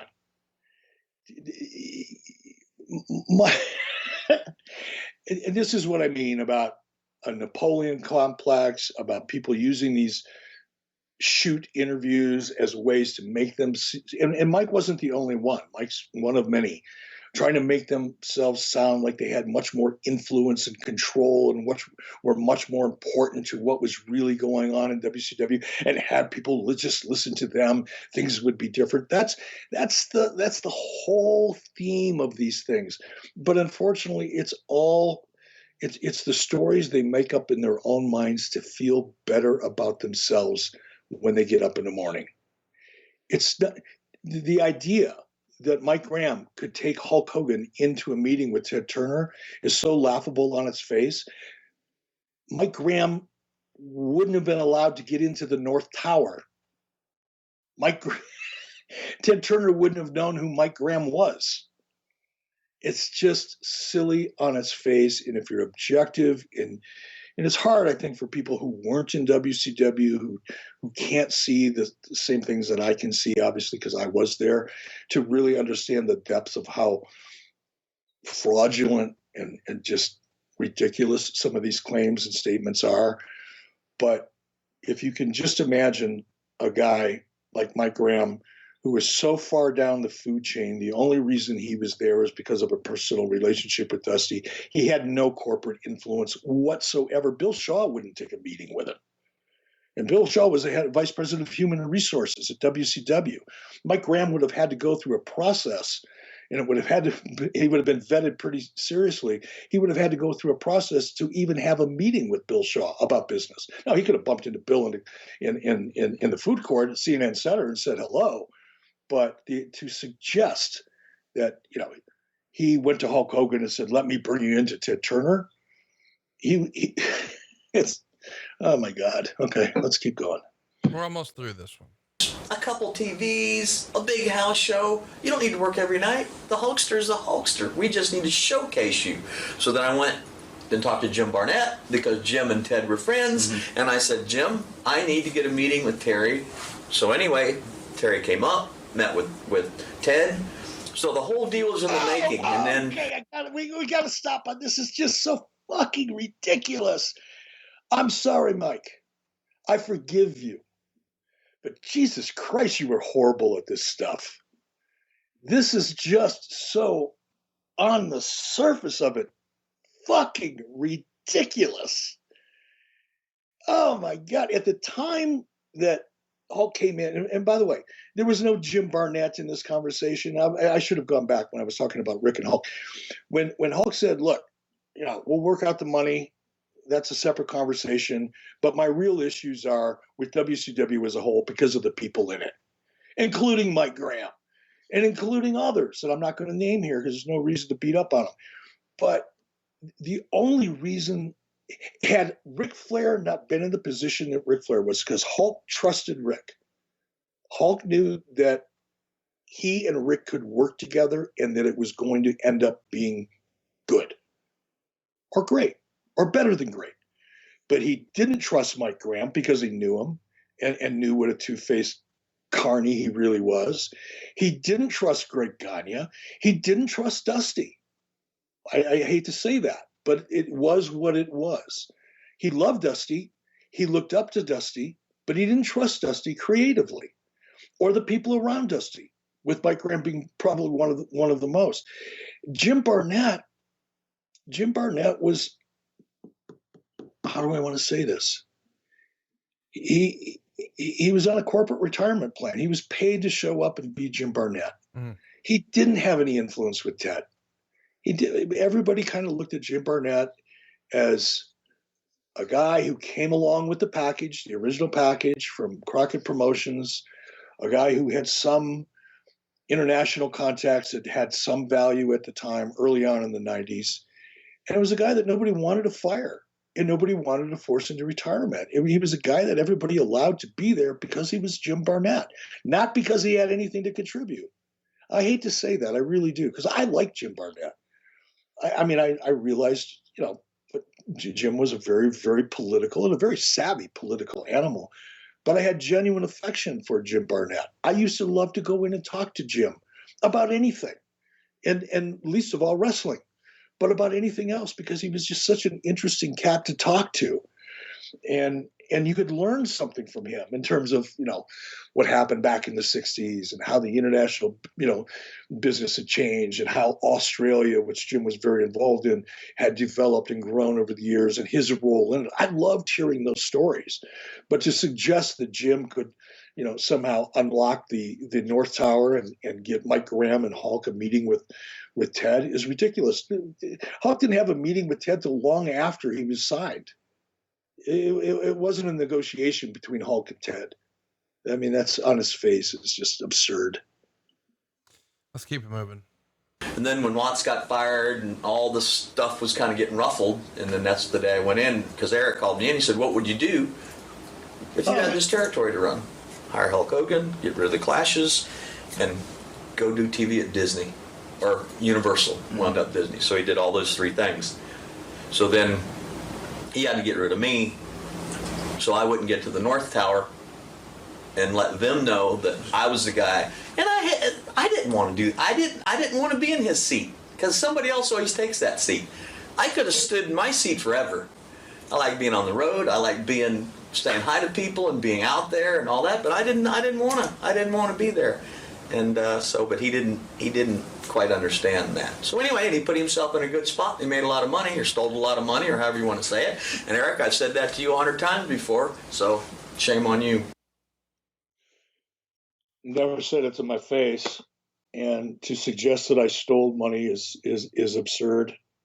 I'm going to go into something here, Conrad, that I mentioned to you right before we started doing this podcast. It's a subject that I've never talked about, ever talked about, because it is so bizarre that it sounds almost unbelievable. But hearing these comments, I can understand how the situation happened.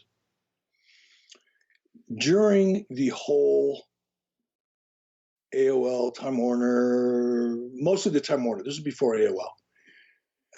After the Time Warner merger, probably 6 months after or so, maybe a little longer, time frame escapes me.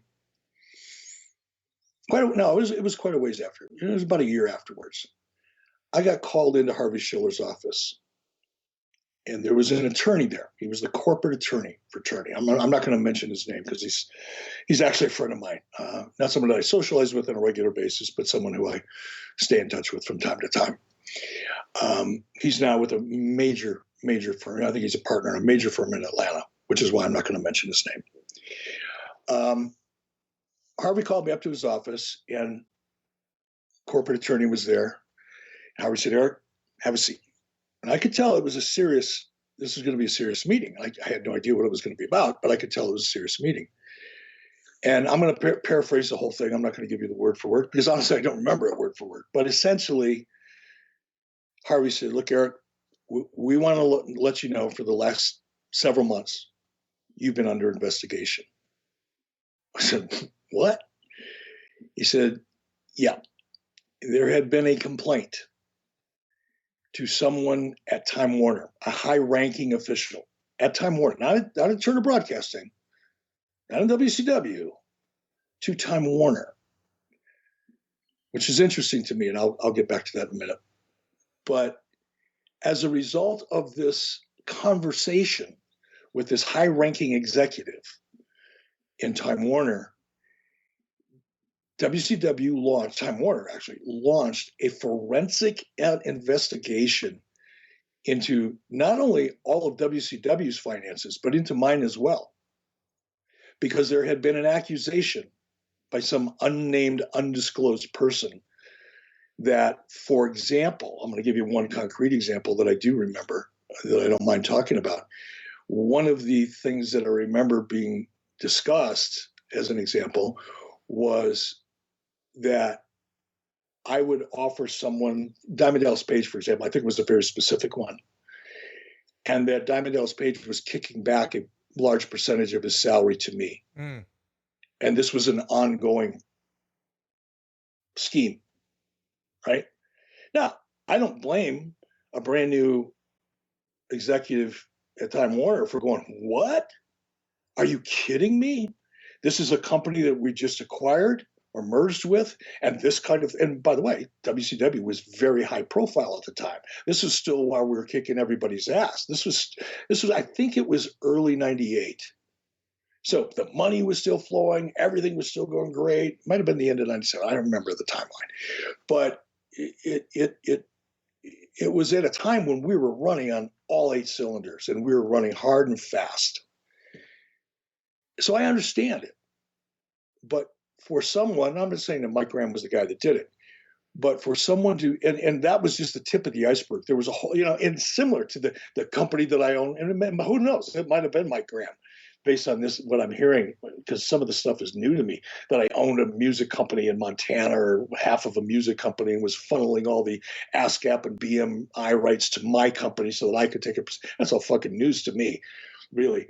But and the merchandise in Japan, now it kind of all makes sense, because I never understood how or why someone would say something that would launch this months-long forensic investigation into not only WCW's finances, but my own personal finances as well, to the degree that they could, which wouldn't have been hard to do, by the way. But it's just, and when I got to the meeting, and Harvey's explaining what had been going on for months, and giving me, because I asked Harvey, why would anybody do that? Why would anybody launch an investigation like that? What evidence? What do they have? Why? And Harvey said, well, after the investigation, it proved that it was all false. None of it was true. Well, fuck. Great, I guess. But I can't tell you how angry, how disappointed I was to find this out. More angry than anything else. And I felt like I had been so loyal to I had achieved so much. Keep in mind, Mike Graham and his little band of friends that were running WCW and booking WCW, and Mike Graham had a very heavy hand in booking under Dusty, as well as a number of other people. The company was failing and floundering and losing tens of millions of dollars.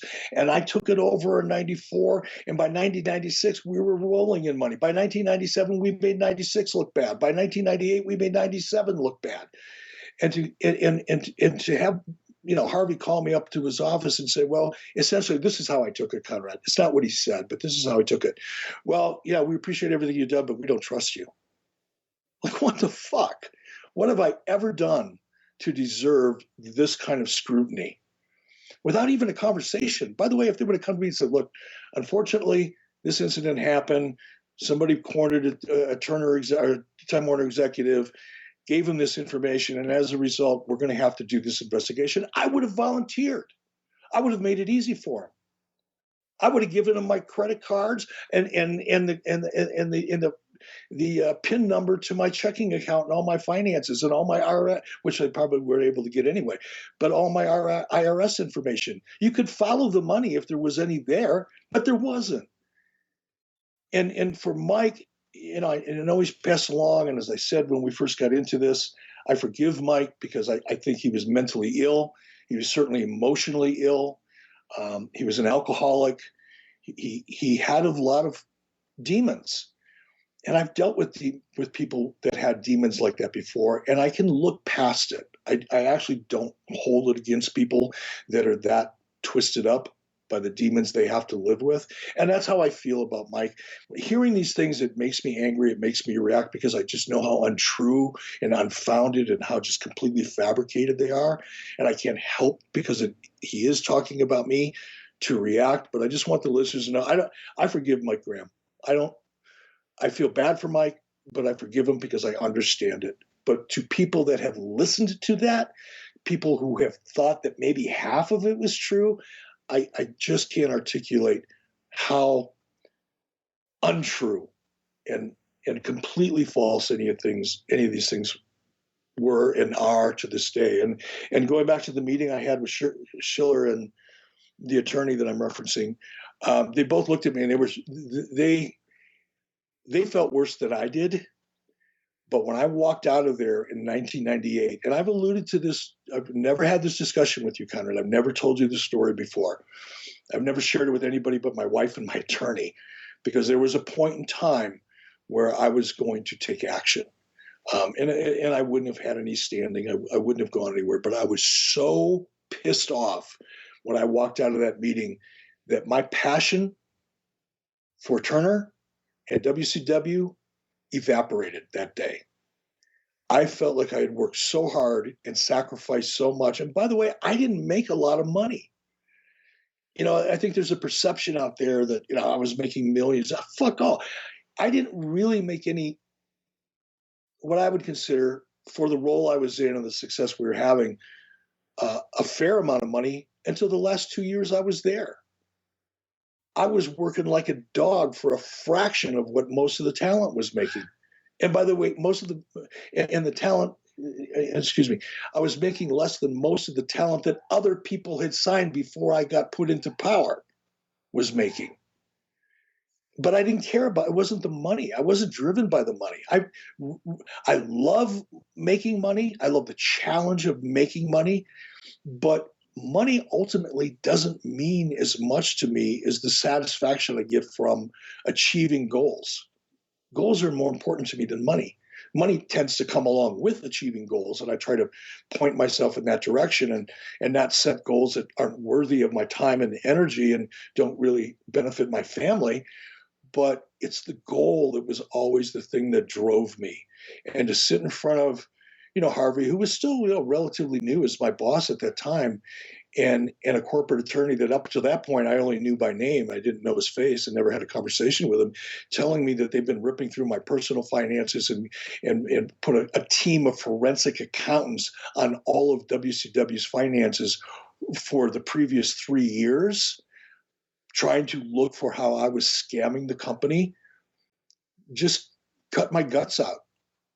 It really had a significant impact on me in the way I felt about the company I was working for, which is probably why a couple months later, when I was called to a meeting in July of '98, listening to now a group of people who represented Time Warner and this whole group that thought I was a thief and were going to send a team of forensic accountants to investigate my finances. Now I'm sitting in front of these same people, or the people that represented them, telling me how I'm going to run my wrestling company. You can only, you know me well enough by now, Conrad. You can only imagine, especially if you'd have known me back then, my reaction to that. It's like, fuck you and everybody in this room. And I didn't say that in those words, but when I started picking executives out that were sitting at that table and embarrassing them in front of their peers because they clearly didn't know anything about my business, WCW's business. They didn't know anything about our history, how we got to the point where we were at in July of 1998, when we were still a huge profit center for WCW, and we're probably getting more favorable press than almost anything else they had on the television network at that time. To sit there in front of a group of people that represented a company that didn't trust me, and they were now telling me how to run my business. If you could have lived for a moment inside of my head, if you enjoy my rants when I get hot and I'm a little jacked up on caffeine, you should have spent 5 minutes in my skull then. Well, I'm glad we got to spend 90 minutes with you today, breaking down some old shoot interview stuff. This was episode 1 of Eric Fires Back. I don't know when we'll do another one, but I've already got 5 or 6 other clips pulled, including some from your old pal, Greg. We'll probably have a little bit more from Mike Graham, certainly some more from Bret Hart and Jim Cornette. That's going to bring us to a close right now. Drop in the comments what you'd like to see for some bonus action for next month. This is going to serve as our bonus episode for June, and we're working hard to give you exactly what you're looking for. So if you've got some suggestions, we want to hear about it. Drop them in the bottom. Evan will go ahead and collect those and shoot them over to us. I'd like to show you some early TNA, but this was so much fun. We might have to keep this going, man. I'm for it. It's cathartic. I can deal with it. Well, I'm looking forward to it. Episode 2 coming your way eventually. And if you've got any other suggestions for shoot interview clips you'd like for me to play to Eric, drop that in the comments below as well. Coming up next, it's going to be TNA Victory Road 2010. We appreciate you guys' support here. It means a ton to the Bischoff family and the Thompson family, and we hope we're keeping you entertained. Stay safe, and we'll see you soon right here on 83 Weeks on adfreeshows.com. Hey, it's Conrad Thompson. Thanks for checking out the podcast here on YouTube. Be sure to hit the subscribe button and the notifications bell so you get a notice anytime we upload some new content. And go save yourself some money right now. If you're in a 30-year loan or you have credit card debt, it's not a matter of if I can save you money. It's a matter of how much. Find out right now for free at SaveWithConrad.com.